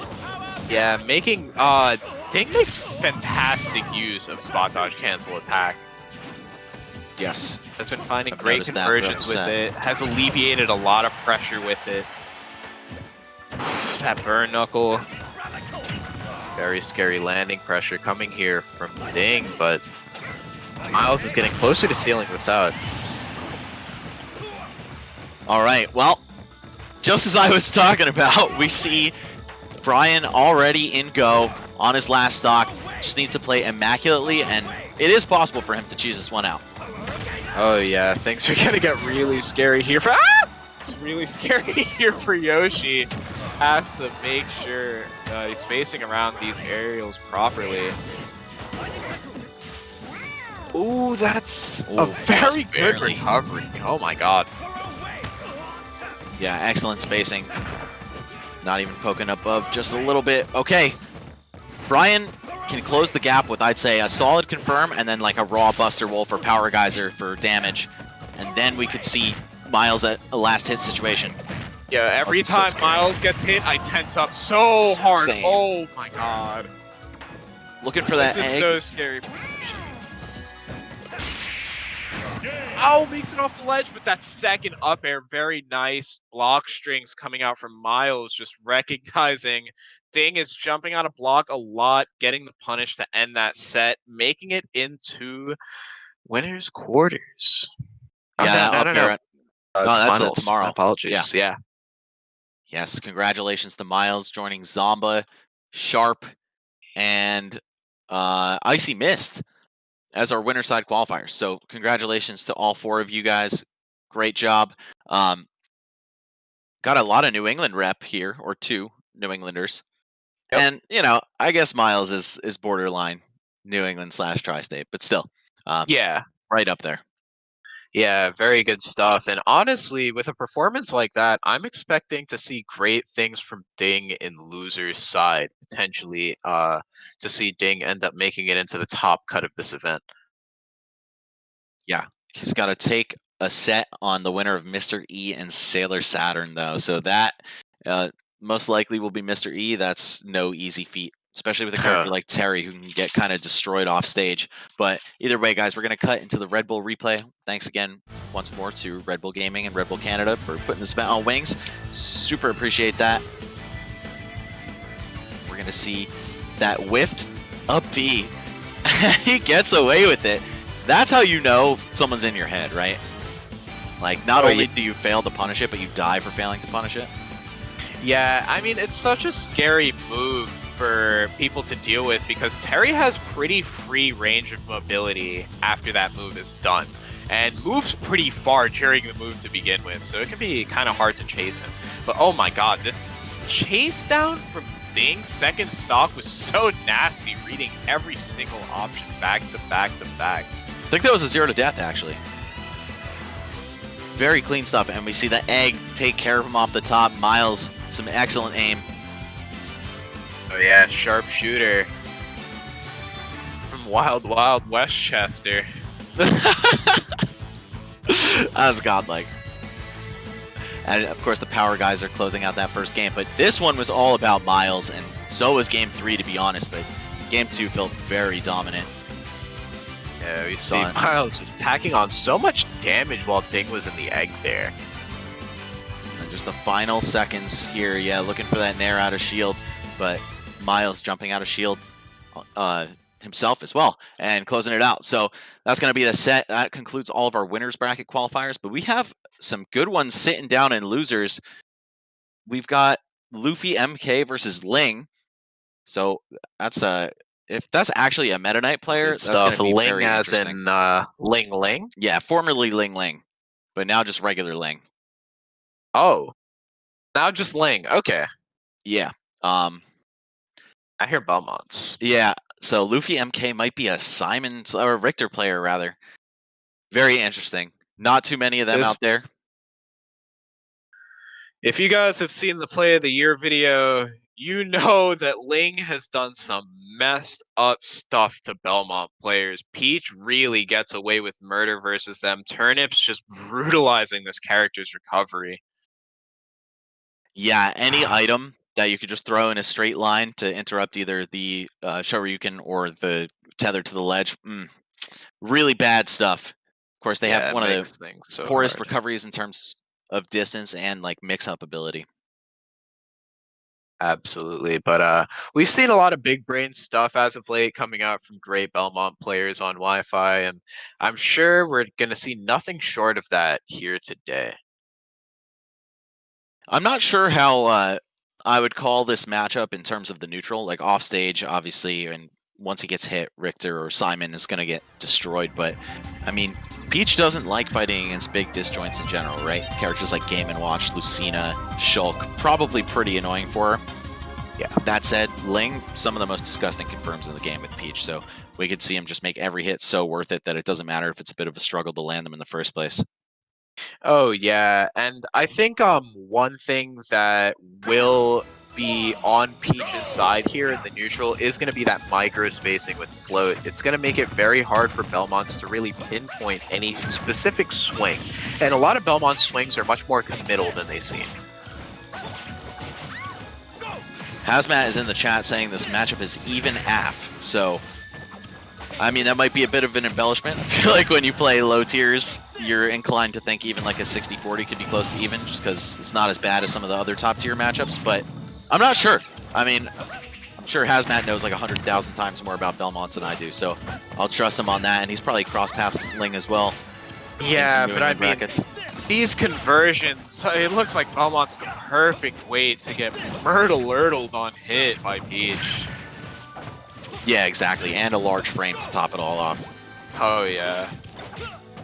Off stage not doing any favors, you really can't afford to get hit by this character who can already touch of death 90% of the cast. Okay. You see how Luffy didn't punish that down smash because if he tried to, he might have caught the cross before sticking a move out. So very smart to just respect it, chill in place. Oh, but Ling all over that whiffed up B.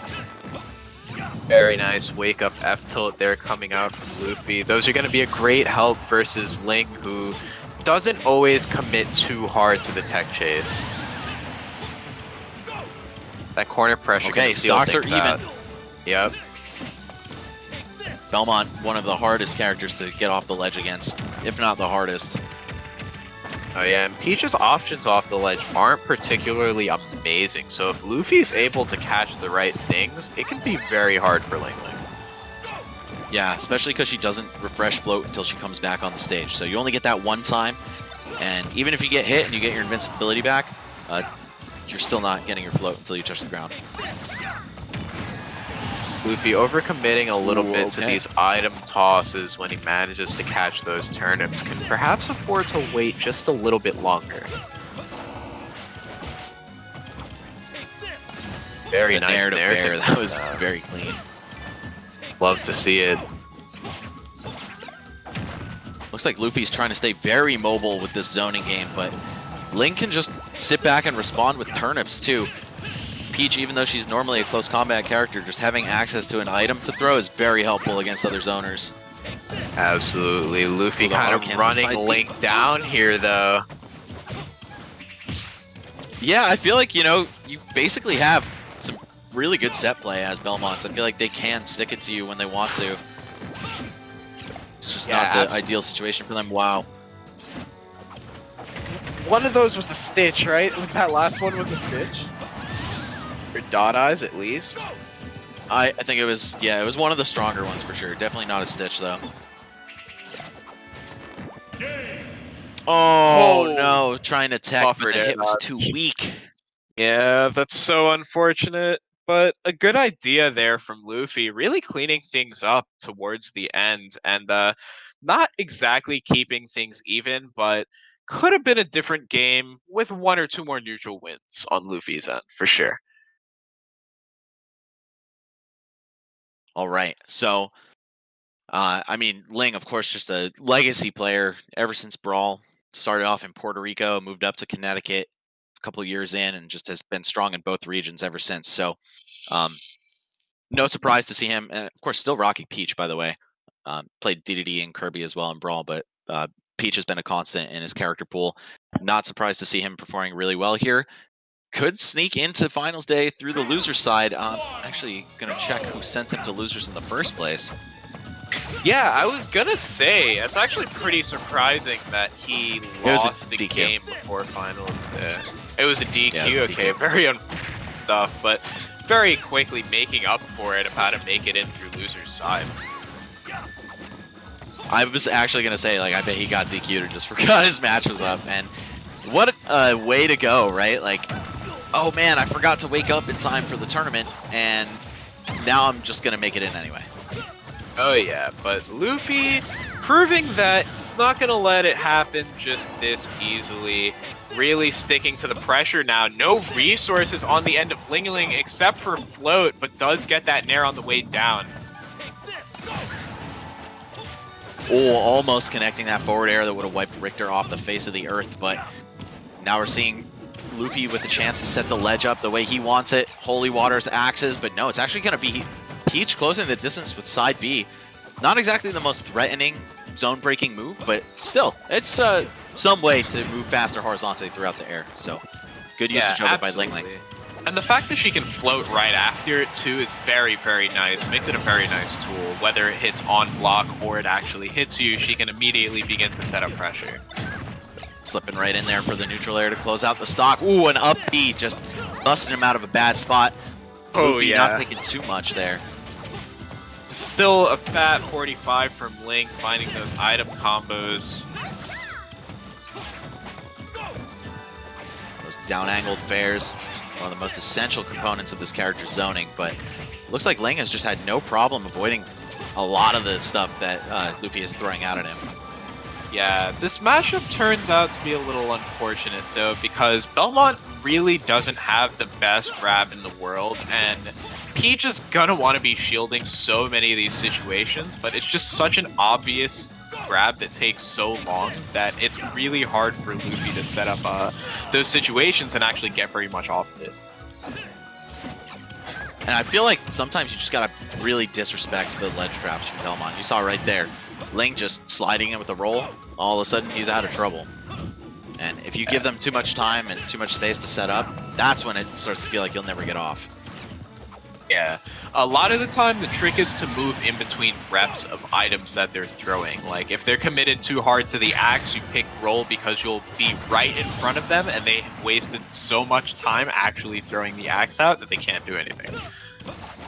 Also, regardless of turnips, Peach, of course, can destroy this character off stage. Just float there, wait for him to, you know, pass through you on his way back to the ledge against a very linear recovery, and you just stick a nair out. Even the weak hit's good enough to get the job done.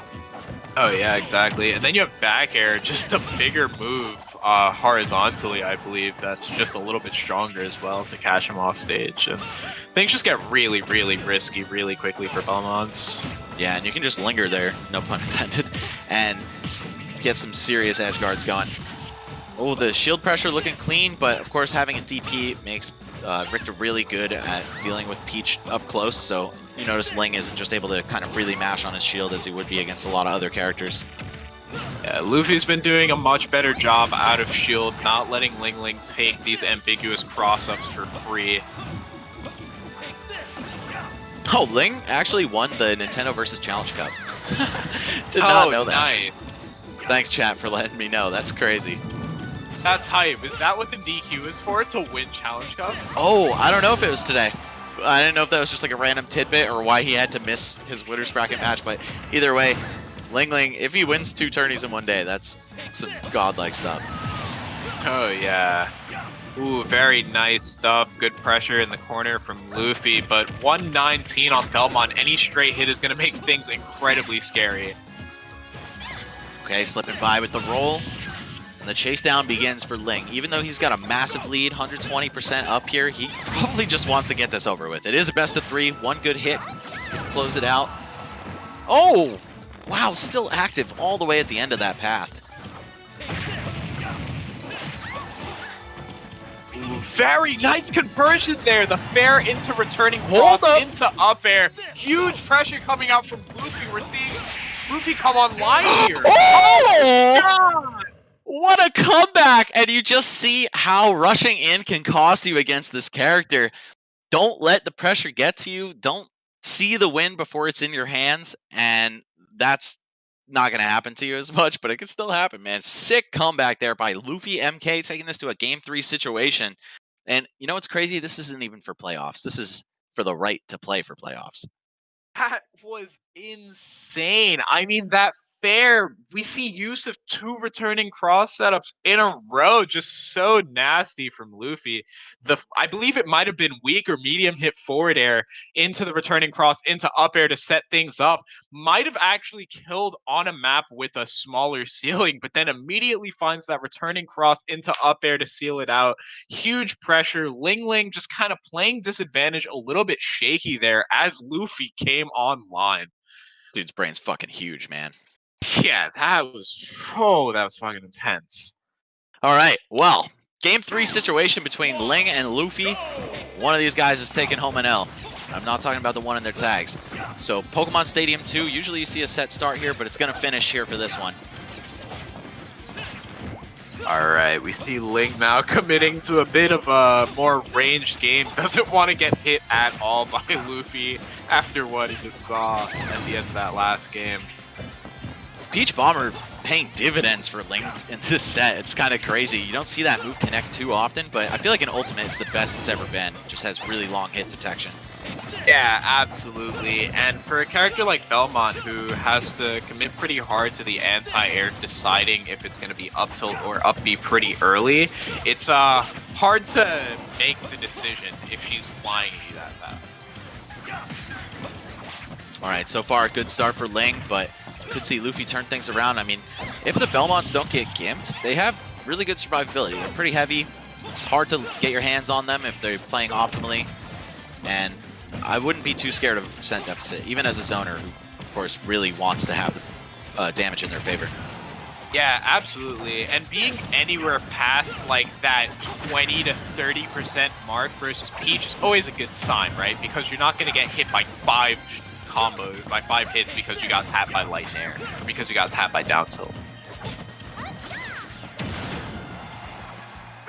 Alright, looking for that spacing tool, forward air, back air repeatedly. Luffy is going to throw that as long as he's confident that Ling isn't able to infiltrate his space in the time it takes him to put that move out. Oh, stage spike, but Ling backing off just to set up a different turnip throw angle. I feel like he could have pushed the issue there a little bit, but it's not going to matter. Forward air coming down from the skies, and this is now, once again, Ling Ling's lead. Yeah, we see the double jump float cancel forward air coming out from Ling. Very good stuff. And immediately tries to set up the corner pressure. 42 on the board. Setting up the holy water, standing inside it. Very smart. Offer yourself some protection. Alright, Ling Ling beginning to realize these early holy waters are much more of a commitment than Luffy can afford, almost making use of the projectile himself. Yeah, and there's some certain spots where you know they're going to want to throw it. Wow, Stitch wearing down all of that shield, making it possible for the forward air to poke. Oh yeah, that was fat damage, and Luffy gonna have to keep Ling off for a little bit as long as he doesn't want his shield broken. Luffy's starting to bleed out a bit though, 86% down to stock. Save pressure there from Ling, and wow! Just calling out. Luffy holding shield right there, goes right into the grab off of Bear, and cutting him off on his return to the center stage. Yep, that's going to be another one. That first nair, the double jump nair to catch Luffy for doing jump off the ledge was really, really smart from Ling Ling. And now finding another fat 46, almost the same situation as the last stock. Luffy at threat of a big loss here. Just the sheer knockback on that forward air so strong that I feel like it would have made him unable to recover. But fortunately for Luffy, that didn't connect. He's still got Elise on life here, though the landlord might be calling and asking for rent. Oh yeah. Alright, plus All the right, turnip. big leg pressure. And just such good awareness of the fear from his opponent. Ling using those Z-drop turnips to prevent a hitbox in the air, or to create a hitbox in the air and entice his opponent to shield, going for these empty jumps into That grab. was so close. That was so close to so many points. Luffy doing a great job sniffing out the lost jump, but not sealing out the stock, and Ling getting away with murder here. That returning cross saving Luffy's skin there, but still a lot to be done. And yeah, that back air going to close it out. All right, Ling advancing now to the top 12 one set away from making it to playoffs tomorrow. Very good stuff from Ling. Just consistent play there, dropping things a little bit during game 2, but I think that was just more on Luffy, honestly, making some incredibly sick plays, one after the other for that quick burst, really coming online during that second game for the last stock. Very nice stuff. I think Luffy can walk away pretty proud of that performance because Ling is an incredibly sick legacy player, has a lot of these tournaments under his belt, is very used to this and has Belmonts in region in New England, right? So to walk away with a performance that solid, you've got to feel kind of good about yourself. Yeah, for sure. I mean, 13th place out of 264 players, or I guess 256 plus the 8 invitees. This bracket cap, this was the largest GOML qualifier, so definitely can't feel too bad about a top 16 finish here. Congratulations, and congratulations to Ling as well for now moving on to fight against Pokelam, who I believe he has played a decent amount of times in Westchester. I know Ling likes to come down. It's not too far of a drive from Connecticut. Not sure exactly what city he lives in up there, but Westchester County's right on the Connecticut border, so I wouldn't be surprised if these guys have some IRL set history.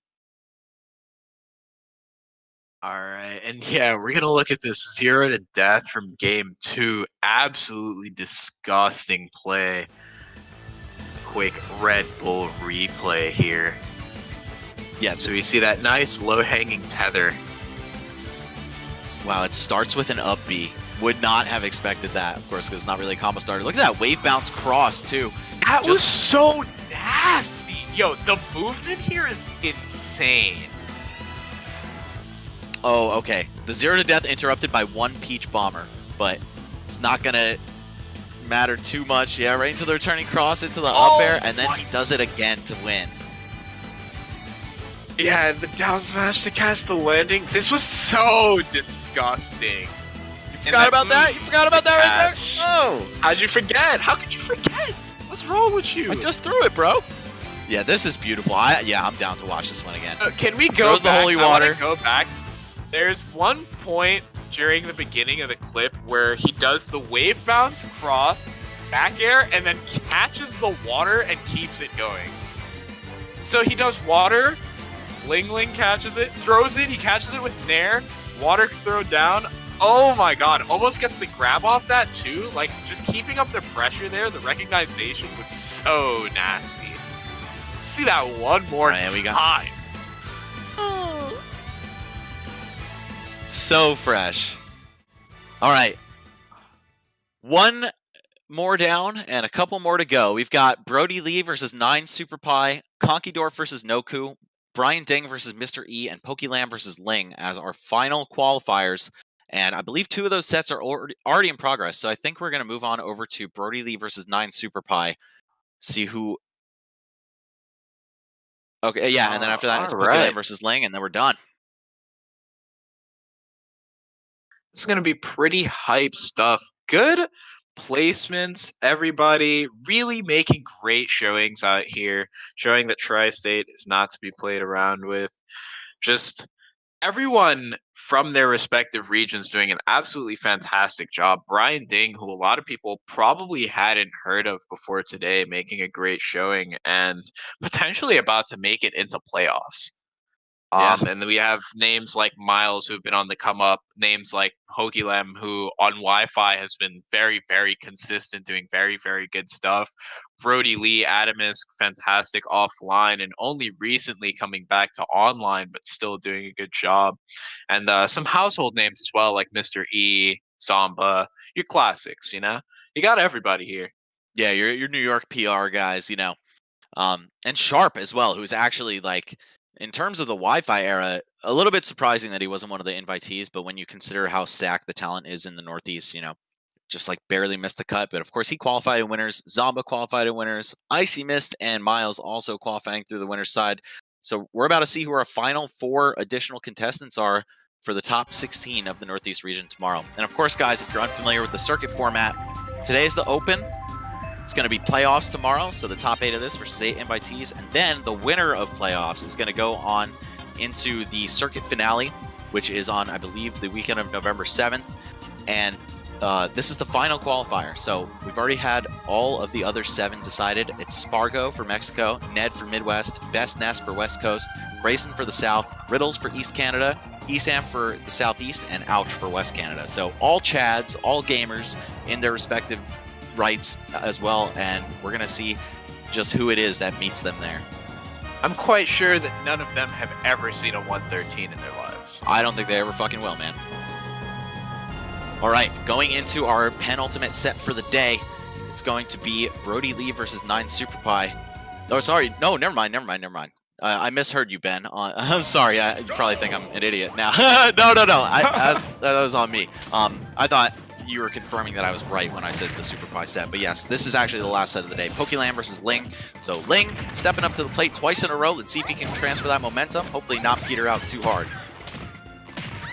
Oh yeah, that was a great dash attack coming from Pokelam, consistently making use of that option. It's very hard as a character who just kind of wants to keep their distance from Villager and wait a little bit before breaking their way in, because if you wait too long off the platform, you're just going to get confirmed off the dash attack. Pretty scary stuff.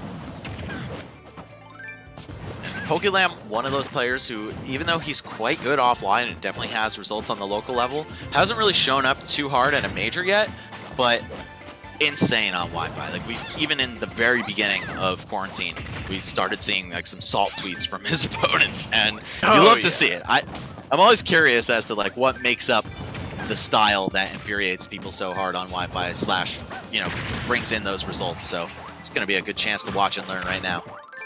Yeah, absolutely. I mean, a tit for tat character like Villager who's constantly just hitting you with those little blows, you know, like even if you don't get hit by the strong forward air, sometimes you're getting caught over and over and over by the weak ones. It can just get irritating because you're never able to find your way in. And Pokelam really sets up that wall quite well. Yeah, that's of course the calling card for Villager, just keeping his opponents away, setting up some trees, making it a little harder to just jump in at him. Really telegraphs your angles of approach, and wow, trading with the gyroid as it spawns. Pokelam gonna take the first stock here, but Ling is on the chase, not looking to let that lead last for too long. Ooh! A big F smash, actually gonna make things very scary, but Pokelam isn't able to capitalize too hard. Only 32 on the board, but a missed counter is gonna lead to a little bit more damage. Very solid first minute or two of gameplay here from Pokelam. Oh, but the back air gonna do it. That is one of Peach's best ways in. Just such a fat hitbox. Yeah, this is where things get scary because your extra credit versus Peach is nice, but she can probably hit you for the same amount. But ooh, the F smash off the platform to seal a full stock lead real quick.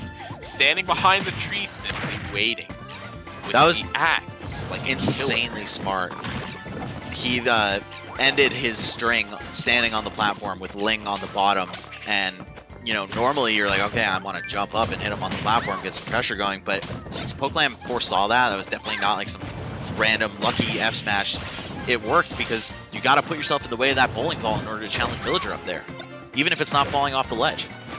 Oh yeah, you have to be very careful and just committing a little bit too much and getting snatched up by it very early. Pokelam now lapping Ling for this last stock.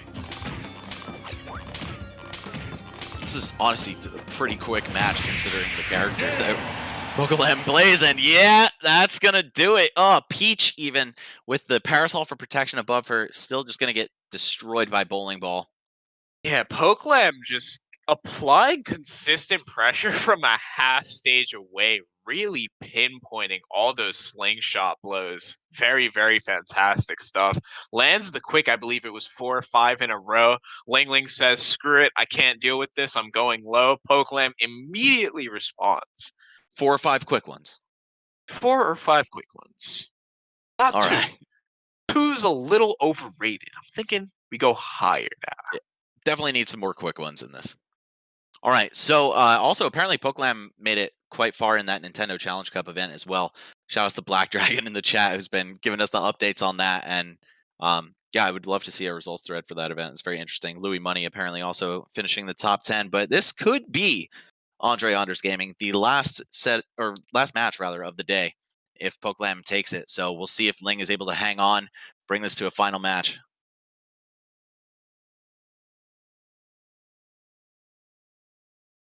Oh my god, Ling with a fat run. Apparently, if Ling wins this, he'll have qualified for losers round 1.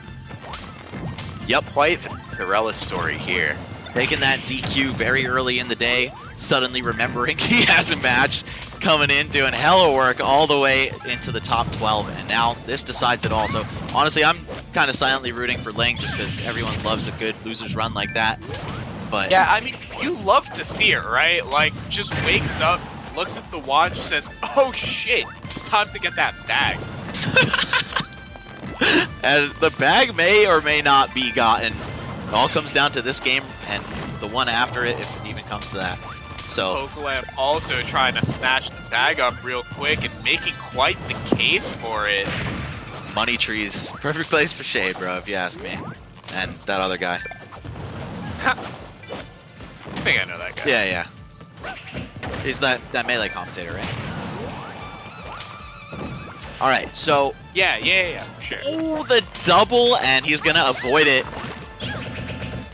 Okay, Ling. Big pressure coming out, but Ling overcommitting to that down smash and is gonna eat a lot of damage for it.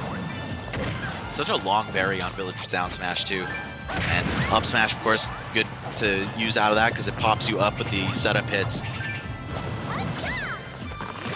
And oh, you know what? It's not Smash 4, lol. You don't even need to do that. So maybe just if there were more berry time, we would have seen the bowling ball come out. But pretty even game so far. Ling with stage control, Pokelam with the life lead, and it's just so hard for Peach to get in, being that her fair is, I believe, 15 frames of startup, maybe 14. Oh, man. That was so smart! Yeah. He delays the up B on the tree and then delays down tilt on the tree too, catching Ling under the stage. Nasty play from Pokelam to take that first stock. And that down tilt, just a disgustingly strong move. It doesn't look like it. My man's just weed in the garden, but it is a lot of damage. Oh, if he forward threw into the gyroid, this man would have been the hypest dude. Villager telling you you are nothing but a weed. Ling saying, screw you, I'm not a weed. You're a weed. He's saying you're nothing without customs.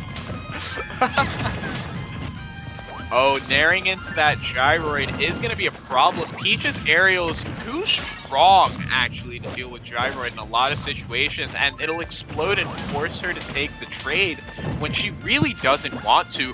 Oh! Drift from Link. Oh my god, the microspacing is going to be beautiful. Yeah, that clank was absolutely crucial. Pretty much would have been Pokelam's set to lose at that point if he landed it, but all right, here we go. Very tight margins in terms of the numbers, but they often tell lies in this game, so we'll see just who's able to pull it out. Great usage of Peach Bomber on the tree, extending the hitbox. Edie. Ooh! Almost catches that up smash. And one little thing that I've been liking to see from Pokelam here is he's actually interrupting a lot of his dashes with the watering can once the Sprout is on the ground, and it's allowed him to microspace a lot and deny Peach a lot of landing pressure. Right, saying, hey, you can't jump out of the corner right now. You got a gyroid to deal with, and also I'm going to throw some slingshots at you too. Oh, slipping on by past that bowling ball, but Pokelam feels like he's still in control. Yeah, and Pokelam so far only ever really cutting the tree. You have to wonder if he's saving that axe conditioning tool to snatch one of these last two stocks. I love how he just puts a freeze on the pace of the match by setting the gyroid up above Peach's head height. Wow! That was almost a huge... I mean, of course, he's at like 125, so it wouldn't really matter if he hit him with the bomb. Would have just been the same as a Stitch, or maybe even Dot Eyes if it were by the ledge that would have killed, but still, just you hate seeing something like that because it's so scary. Oh yeah, and that could have been a big momentum shift for Ling, but unfortunately not finding it, and it's now a slugfest for this second stock. Yeah, I feel like they're chilling all the way out, like the last 30-40 seconds of gameplay, but wow, just one ambitious fair coming back onto the stage from Ling is all it takes. Pokelam going to capitalize on that with a fair of his own, send him to his grave. This could be the end of a beautiful loser's run for Ling. Needs to get something started real quick, take this stock, and then open up really strong. Incredibly ballsy of Pokelam to keep cornering himself like this, but ends up finding 25 damage off of 4 approaches from Ling. I feel like if he has Off the the gyroid... wall, off the backboard, baby! Oh my god, almost gets the stock! get up attack just quick enough to interrupt that. And wow, this is so scary for Ling. 45%, it's not impossible for Villager to take a really early stock on you. Just needs to get him off stage, maybe set the tree up. And Villager has the fast, quick moves too. Just to fend off pressure. Oh my God! Oh, I That's told you he was saving Axe, bro. I told you he was saving Axe for the conditioning. Finds the last couple interactions off of it. That quick Axe into the F smash, gonna seal it up. Congratulations to Pokelam, making playoffs. Fantastic play. Almost the Cinderella story from Ling Ling. A fantastic performance nonetheless. But Pokelam is gonna take it. That was great stuff. Yeah, that was insane, man. Honestly, just super well played throughout the entire set. You can't help but think maybe Ling is experiencing some fatigue. I don't know if that Nintendo Circuit event was today, but if he played in 2 tournaments today, that's a lot of mental energy. And also just making a fatty losers run is very draining. So even to somebody as experienced as Ling, you know, you got to play Ultimate Wi-Fi back to back to back to back. It's pretty crazy, man. And I don't envy that position, but still, to make a run of that caliber, just absolutely phenomenal stuff. And he's so close to making it to Sunday, but it's going to be Pokelam instead, joining the likes of Mr. E, Noku, 9 Super Pie on the loser side, and then Miles, Icy Mist, Zava, and Sharp in winners.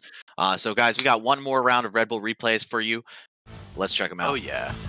And I'm excited to see Icy Mist's performance because I feel like we haven't seen her in a while. So having her come out here and break into that playoff stage is actually some exciting stuff, through winner's side especially.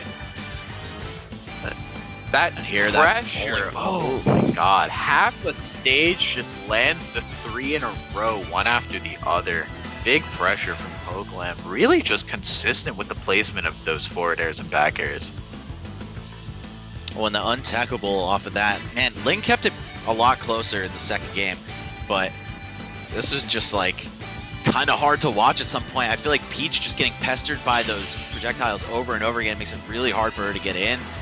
And like having a forward air that's so slow to start, even though it covers a great distance and it's very powerful and the end lag is very low, it's just not the vibes against Villager. You know what I'm saying? Like you need something like a Lucina Fair that just swats stuff away and can clear that room for you. Yeah, absolutely. And the slower end Peach Fair definitely not going to do it all the time, and is so strong and unfortunately is jointed in such a way that we actually saw Pokelam putting out Gyroid with the intention of Peach swinging Fair at the Gyroid so that she'd take big damage for it. And we see Pokelam saving that axe as well during the entire set, really not using the axe itself as an offensive tool up until the point where it's going to kill, and Ling wasn't ready for it at all. Yeah, even though it didn't take the stock, it just sent him so far out that, you know, Pokelam had a lot of time to set up his ledge trap after that. And, you know, Ling just twice in that game on FD died for a greedy above the ledge recovery attempt. The first was trying to swing a fair. The second was trying to do that side B. And, you know, Peach, not the best zone breaker in the game. She's not the fastest character. And Villager really kind of inspires you to do that when you're playing against him. He's very annoying. In terms of, you know, how well he can set up his defense. So I can't blame Ling for wanting to really get in there, but it cost him his life twice, and also earned Pokelam a spot in the top 16 tomorrow. Yeah, the really scary thing for Peach in a matchup like that is while she does have incredible routes, right? If she hits you properly, she's going to hit you for 70. She's going to hit you for death sometimes. Things are going to get really scary. She doesn't have the burst speed necessary to actually stick a character like Villager in disadvantage. And in a lot of situations, we saw Pokelam getting away with those forward airs, back airs, or nairs out of disadvantage pretty much for free because Ling Ling had to commit to, in the end, focusing on picking one potential option that would have netted him the biggest possible reward. Either way, everybody who entered today played excellently. Great games to watch as always, guys. You know, it's definitely unfortunate that we aren't having like this circuit occur offline, but I think this is a pretty good replacement for what we're able to do for now. Thank you guys all for tuning in. Of course, this is the 8th out of the 8 weeks of the GOML North American Open. So now tomorrow we're going to decide who our final regional champion is for the grand finale. And again, just to recap, tomorrow you'll be seeing Tweak to Buzz, Leon, Waddy, Puppe, Raffi X, Mars, and Jen take on the top 8 finishers of this event. And then the winner of them will be tossed into a bracket with Spargo, Ned, Best Nest, Grayson, Riddles, Esam, and Ouch for the grand prize of $5,000 on, I believe, the first weekend of November. So we're going to take a look at that graphic. This is going to be some incredibly hype stuff. Some big names here in this Northeast qualifier. Looking at just Tweak the Buzz Leon, we see such a concentration of talent. It's going to be quite the test for people that were able to make it through today, because you know they're feeling good, you know things are fired up in their chest, you know they've got that drive. But when you've got people like Tweak, the Buzz, Leon, Jen, Puppe, Mars, Waddy, and Raffi, who have all been performing so well offline as well as online, things are going to get really scary and really competitive for our players here. Yo, can we just appreciate, by the way, how there's 2 robot masters on this graphic, which is themed after the Mega Man games? Gotta love it. All right, anyway, guys, thank you for tuning in. Dre, of course, you're my roommate, and you're in, like 10 feet away from me, so we're going to chill right now. Thank you to everyone who chilled with us. Shout outs to Red Bull Gaming and Red Bull Canada, putting this event on wings, baby. And yeah, see you guys tomorrow starting at 5 p.m. Eastern. Don't miss it. Make sure you put them email alerts on, whatever you got to do. Make sure you get that notification for when we go live tomorrow. It's going to be some sick gameplay. Oh yeah, things are going to get cracking tomorrow pretty early. Thank you so much. All right, peace. Peace. Have a good one, guys.